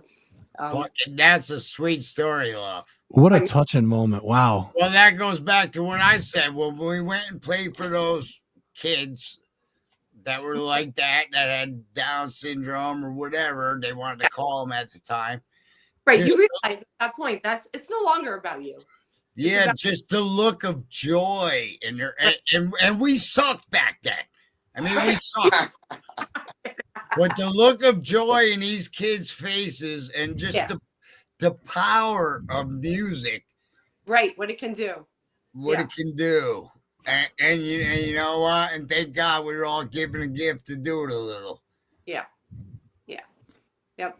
I mean, as a person on stage playing music, whether you're singing, guitar playing, whatever, you make a general connection with your audience, but nothing like that. Like that's no, they just have right there. They just have a much deeper appreciation, and it's something you can't fathom unless you feel it. Right, but it was an eye opener for me, like across the board, because I'm like, you know what? If I can make even just this one person, exactly, that's the idea of. Not I can. All right, again, I step away from but what the band is doing as a whole, the energy, the life that we bring to someone. Maybe they're having a bad life, they're having a bad day, and they happen to come out that night, and just to interact with people and let them know that and feel as though they're super important, because they are. Guess what? They came to see us. Right. That's right. There's a million other things they could have done. Tonight they came here. And for me, I've just kind of found over the years that if I see somebody you had an epiphany of how much power music has. Yeah. Yeah. I mean, there's factual evidence that like people that are senile, whatever, you put on music and they just a light comes on. Yeah. It's just really music really, really is a powerful thing that most people don't really get. Right. Right. Yeah. And I think that's where I started more of getting out into the audience. Because when I first started, I didn't. I stayed on stage like everybody had. We all did. You TV. Well, you have to be an entertainer too. You know, and but you have a defining moment the more that you perform, and like that happened with me, and I'm like, you know what? It's about the connection. It's not exactly.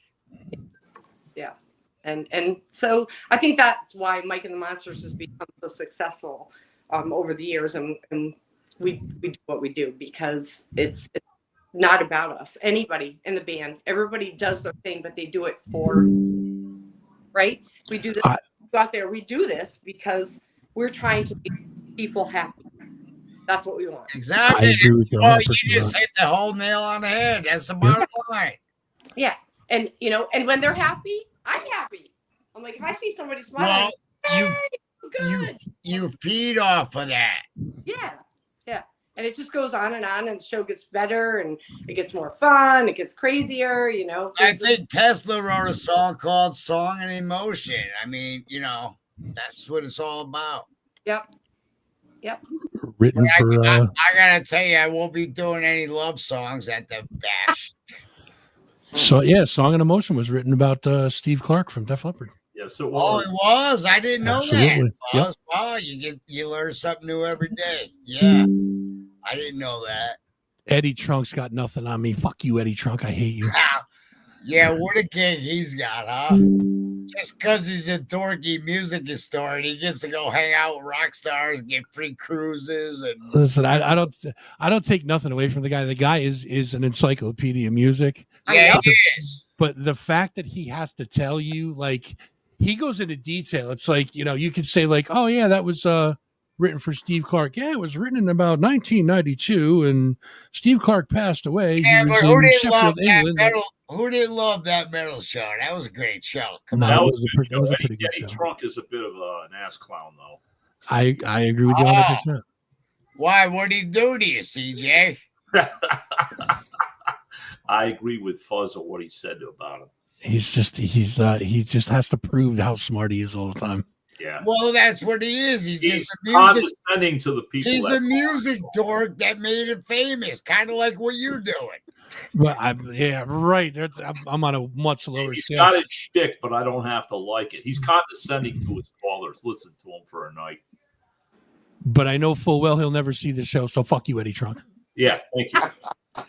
CJ, what about you, man? I don't know if you should say that because I'm friends with Eddie, and I'm going to send him the link.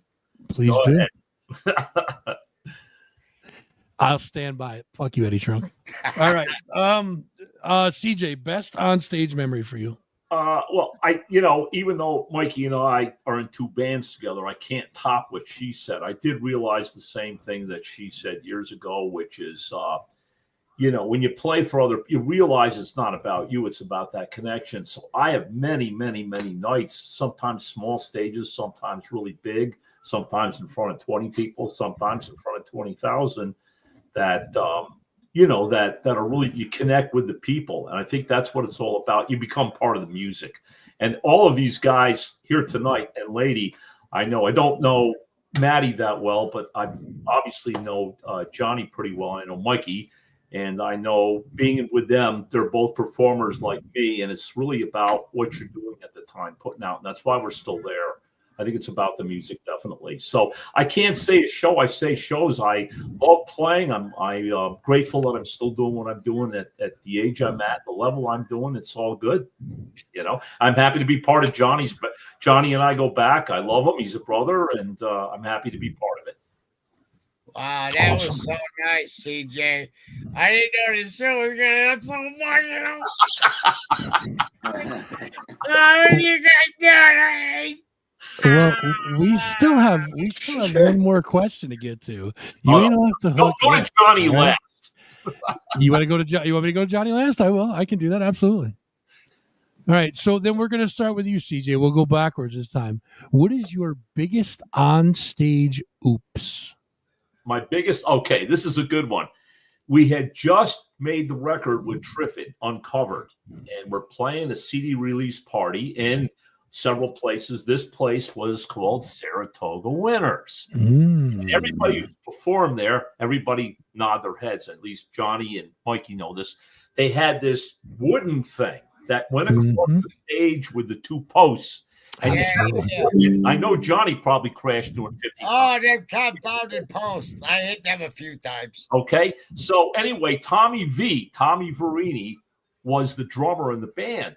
And he knew this Christian band, and he got this big drum riser with stairs on each side, and he put that up. Looked awesome. It was like being in Striper or something, And we're playing, and we open up. The opening song was a song called Action, and I run up the stairs. I always have a lot of energy on stage. I run up the stairs, and I took this freaking dive off the stage. Well, I whacked one of those things. I'm laying on the floor. And Payette, the guitar player, Alan Payette's looking over. He's laughing his ass off, and so is Joe Shepis. He said, "You son of a bitch, you never missed a note." I'm laying on the floor playing. So that's my biggest oops. Nice. All right, Mike. What about you? I've had a lot, but probably one that stands out the most. We were playing at Blackthorn, and the people there love to give me shots. They think that's fun. And it is fun. Until it is fun. Third set, and I'm like, I know, it's just hard to say no. Yeah, it is. I'm getting better. Yeah, that's something I had to learn. Yeah. But anyhow, I had come off the stage, so in the mid-song, and I had gotten on a bar stool, which was like a wooden bar stool, and they have all wood floors there. And of course, everybody's filling their drinks, and so the floor gets a bit slippery. And I stood up on the bar stool, and I'm singing away, and all of a sudden, for whatever how I move, the bar stool goes down. When it comes down, I come down like this onto the floor, drink in hand.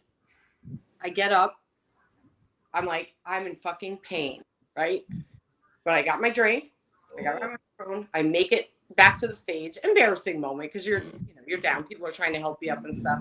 And as it turns out, I actually fractured my ribs that night. Oh, Jesus. I went down.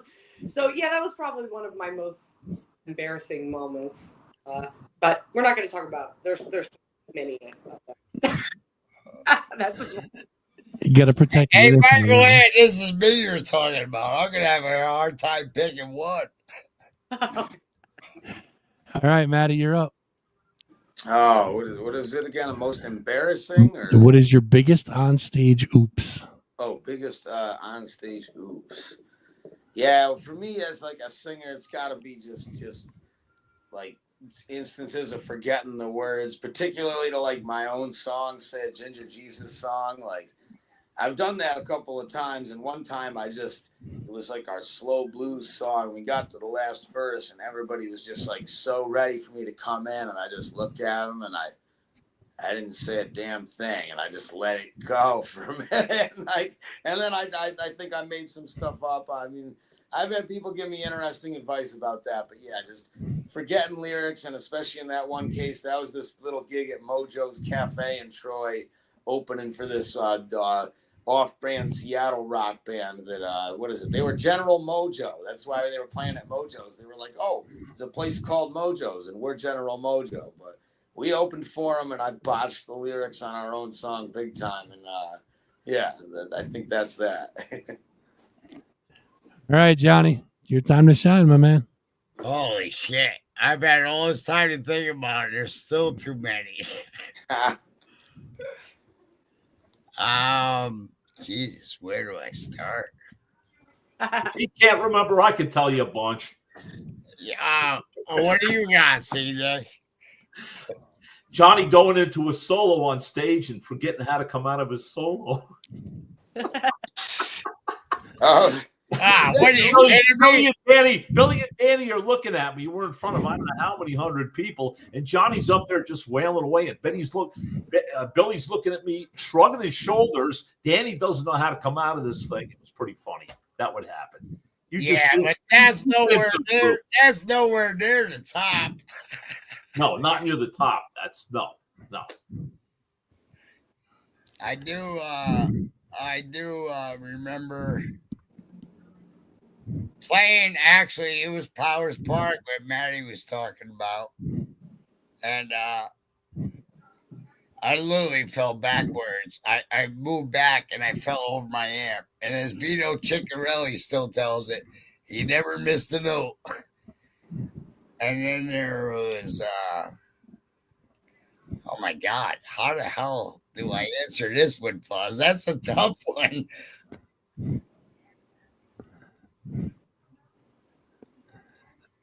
Well, you got to have something. Well, that was one. The problem is, most of the things that probably happened, you don't remember. Well, you just hit the nail on the head again. Yeah.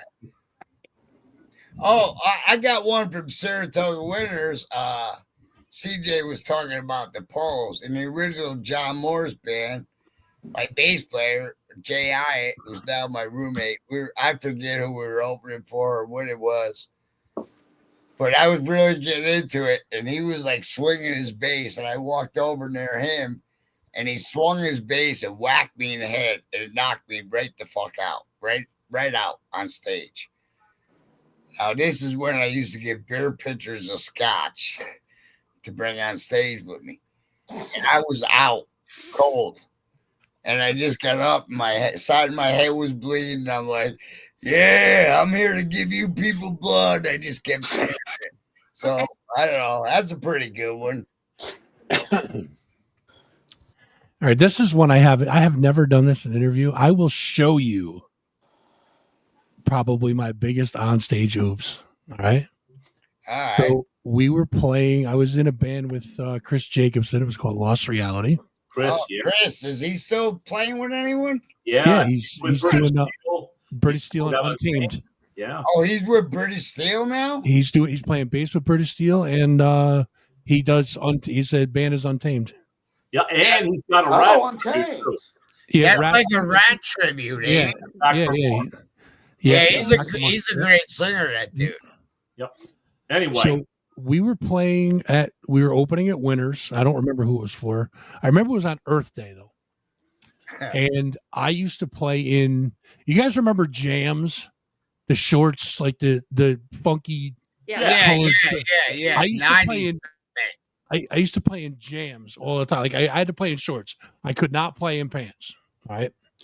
And for whatever reason, it screwed up my double bass. I was a fucking idiot. So I forgot to bring my Jams with me. All I had was pants on. So the idea was, we'll get up on stage and play in your boxer briefs, and nobody will know the fucking difference, right? Well, somebody had a fucking camera, of course, back then. There it is. There it is. Holy shit. Now I see what it was. The picture to prove. There it is. Yep. Cool. Now I see why they called you Fuzz. Yeah, that's why they call me Fuzz, buddy. That's Good job, Sean McFerrin. Motherfucker, what he is. Oh, God, I miss that fucking dude. Shit. I remember one time in Starstruck, I think it was after CJ left, and I had a different bass player and singer. I had Mark Swagger and Mark Johnson on bass. And we were opening up for Black Star Riders, which was basically Scott Gorham's new Thin Lizzy. You know what I mean? And Sean came with us, and he was just like, it is. I think I brought him to a couple of UFO shows too at the Chance, and he got to meet everyone and hang around the buses and whatever. But yeah, I always brought Sean when I could. One time he was going to fill in for bass because we didn't know if the bass player could make it, and he couldn't. The bass player ended up making it, so we brought Sean anyway. Yeah, I miss them fuckers. Me too, man. Me too. And you know what? I just realized we got breaking news, Johnny. You might have to explain this one. What? Johnny pelted with fireworks at Rye Bread. What's that? Oh, that's my brother. That's your brother, yeah. Right, but listen, we're not doing a thing. I don't know if anyone knows about the Rye Bread festivals. Absolutely. They're kind of like more like a Grateful Dead thing, and everyone just eats mushrooms for a weekend. You have a good time. And we were like the only rock band. And I said, my brother, I got some fireworks. When we go up near the end, I'm going to do Star Spangled Banner and light off the fireworks. And I gave him a can or something, and he put the fucking thing in the ground. It was pointed right at the stage. So when he lit them, yeah, there was fireworks coming up. I was like dodging fireworks. He pointed the thing at the stage. So that's that funny story. Well, look who it is. It's Mick Mars himself. Hey, Richie. What's up, Richie? How you doing, brother? I see a lot of work you do on guitars. I might have a couple for you to work on. There you go. See that? Drumming up some business. I like it. All right. So let's do this. Matty D. Let's talk about some plugs for your not only your acoustic stuff, but for Ginger Geezus as well. Where can the folks find your music and your merch? Let us know what you guys got going on gig-wise coming up soon. Well, the big one for us is obviously this April 19th, Johnny's Bash, and like we'll be playing the following weekend, I believe the 25th or the 26th. I think the 25th at the Rustic Barn.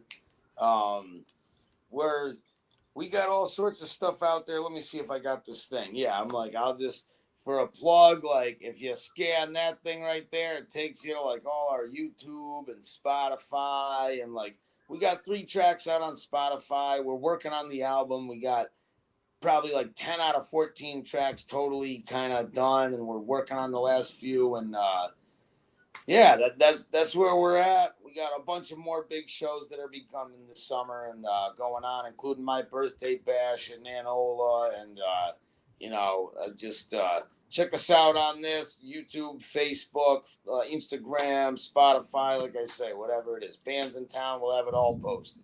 So awesome, very cool. All right, Mike, what's going on with where can folks find the Mike and the Monsters merch? Where can folks find information about Mike and the Monsters? And make sure you give a plug for Livewire 518 as well. Sure. It's simply mikeandthemonsters.com. All of our dates are listed there. And of course, Facebook, we post as we go. I don't usually do too much in advance. I try to just focus on whatever we're doing that week or, within 2 weeks or so. Mm-hmm. And then 518, that is just livewire518.com. And our shows are there.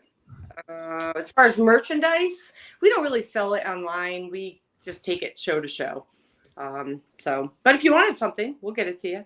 Just contact me. I'm on all 3 of the pages.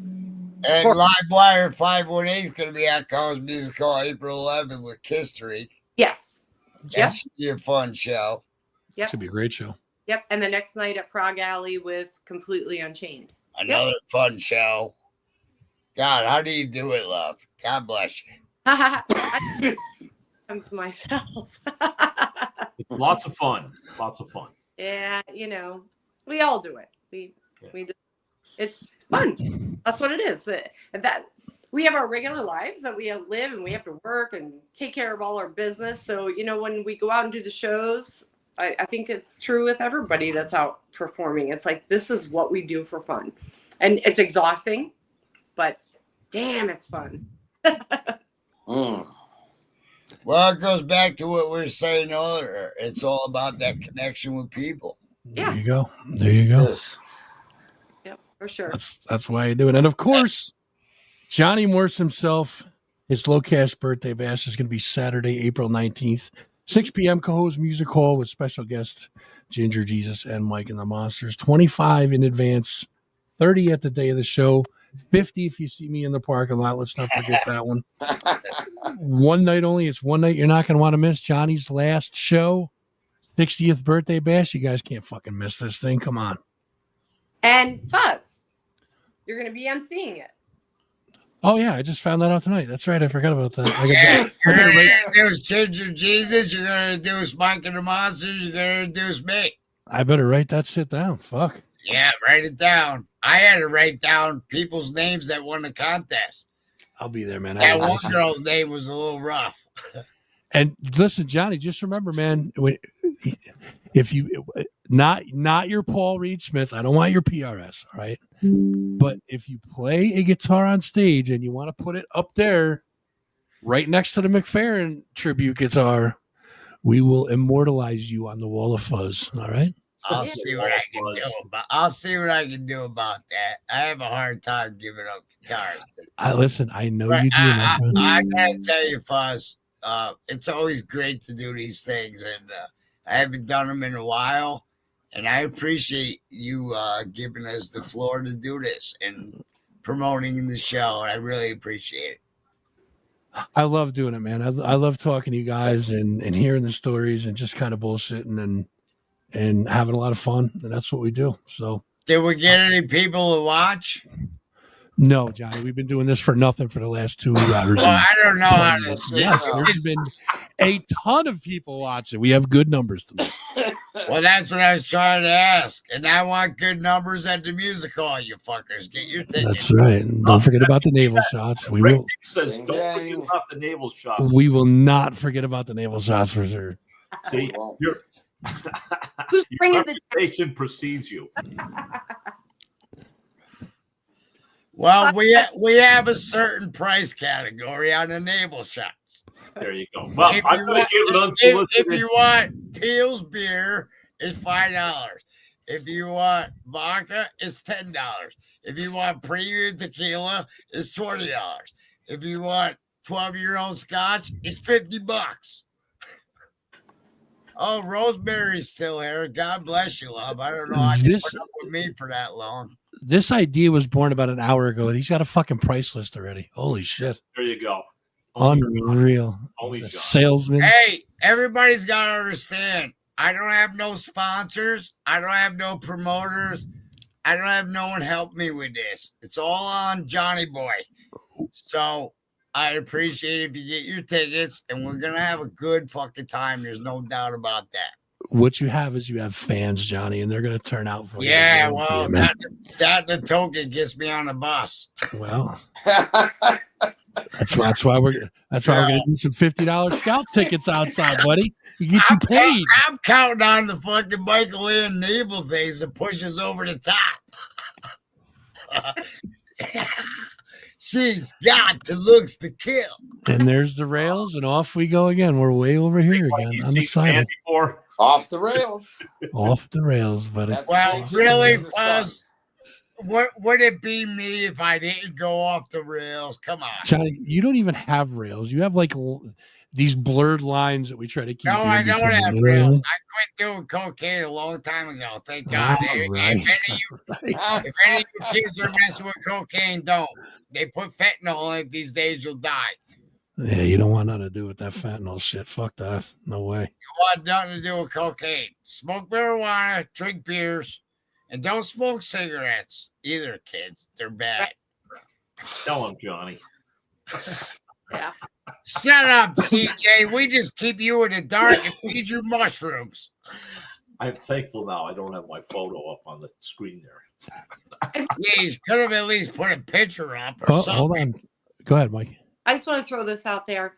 Back in November, one of the greats in our area passed away. A friend of mine went to school with James Shear. I don't know if you guys know him or not, but amazing guitar player.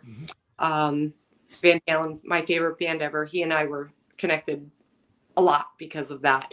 And we talked about some really great guitar players earlier, and I wanted to actually see that he got recognized. So That's nice. I don't think I knew him. What's his name? James Shear. He was pretty amazing. I don't think I knew him. Yeah. If you get a chance, go check him out on Facebook. There's tons of videos of him.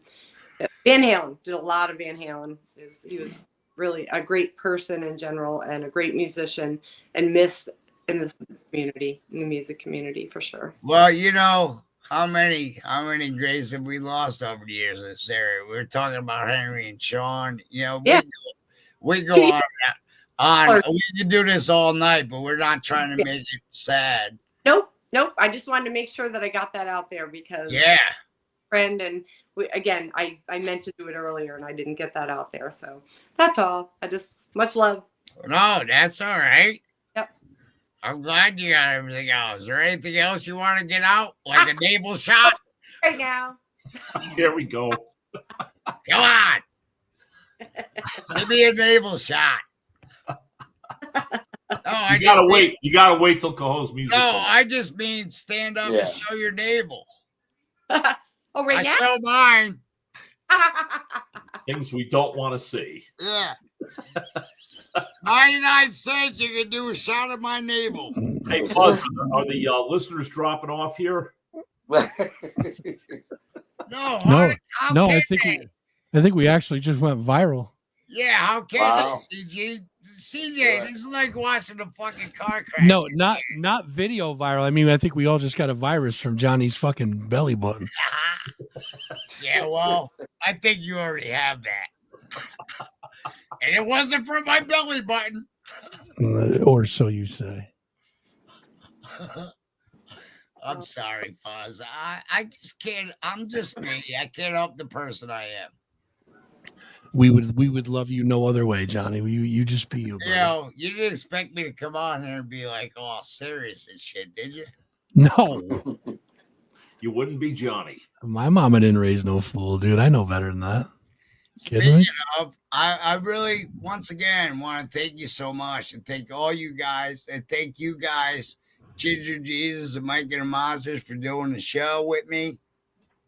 And let's have a good fucking time. And that's the most important thing. And let's touch people with music. Right. Thank you for inviting. Yep. It's Good an honor. Absolutely. It has been a pleasure to have you guys on. And one more time, guys, April 19th. It's a Saturday. You guys got nothing to do. Low Cash Birthday Bash. Johnny Morse turning 60. Final show, 6 p.m. Cohoes Music Hall. Special guest Ginger Geezus and Mike and the Monsters. 25 in advance, 30 of the show. One night only, guys.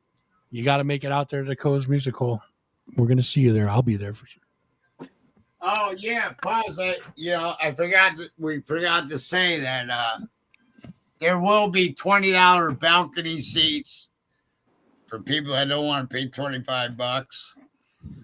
You just go on the site of the Cohoes Music Hall and go to reserve seating, and you can get them there too. I still think they should pay $50. That's just me, though. Well, it is what it is. You know, I'm from Cohoes. People around here don't go to shows unless it's Rock the Block, and it's free. And what they don't understand is those shows have sponsors that are paying these bands big money to come in. Once again, I have no sponsors. I have no promoters. So anybody that's thinking about getting a ticket, get it. Yeah, buy two. You know, I have, like I said, just under 100 tickets confirmed. I have an event page. There's 250 people that are saying they're interested. Well, stop being interested and get on the fence. Let's fucking go. Because this is it, man. This is Let's fucking go. I had somebody go, well, I can see these bands in a bar for free. Well, you're not going to see my all-star band in a bar for free, and you're not going to see me again. And that's the end of that story.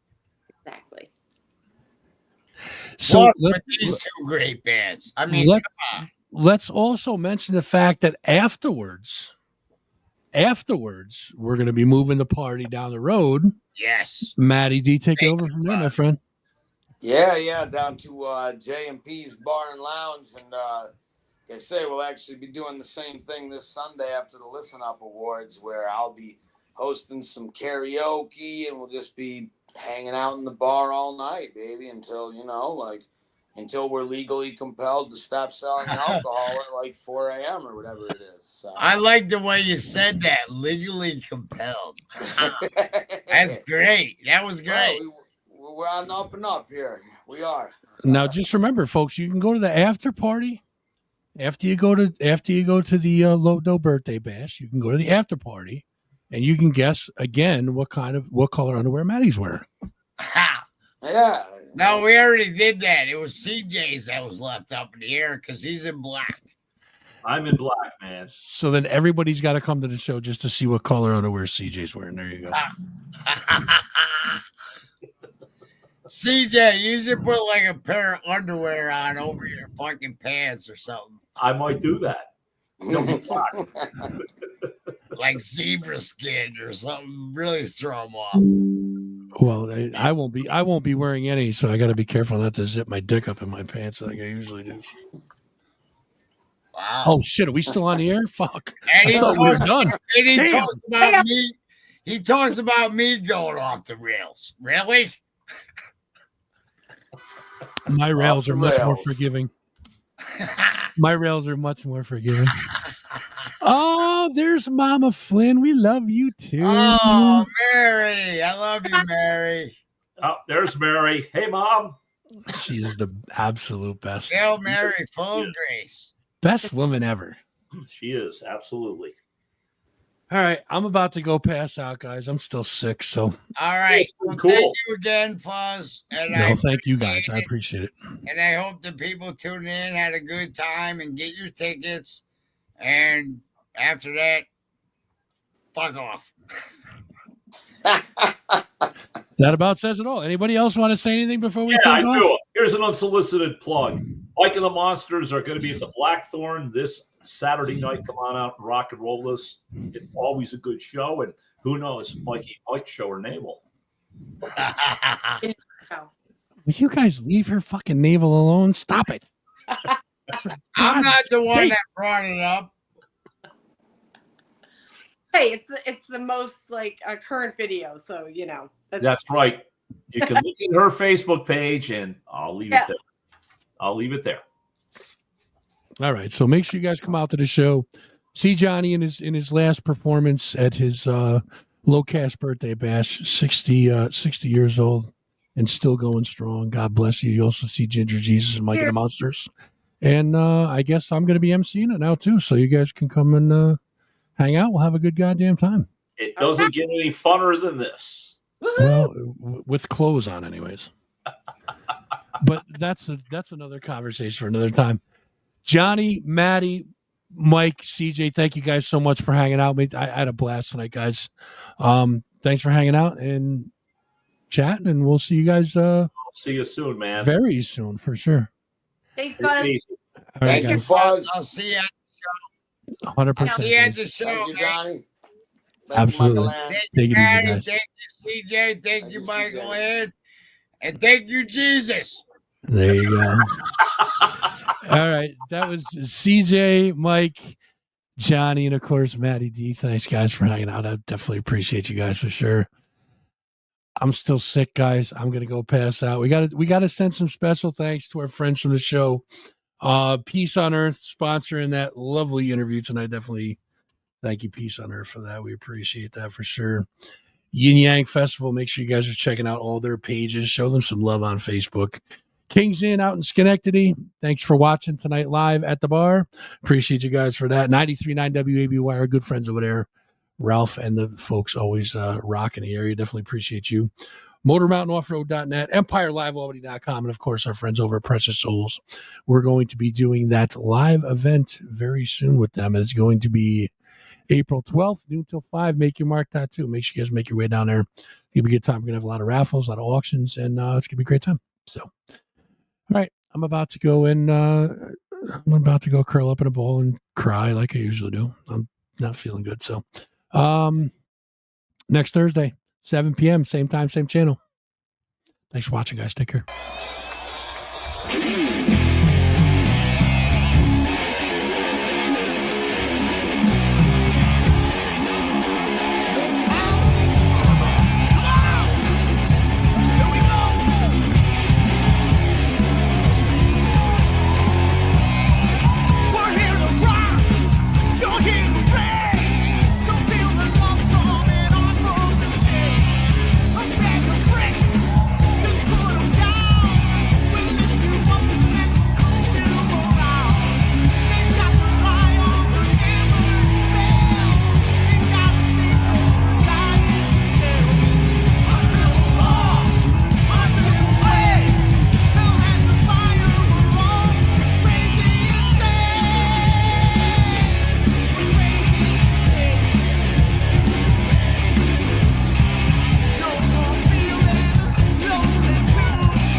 Yo, baby, you have your asshole licked by a fat man in an overcoat?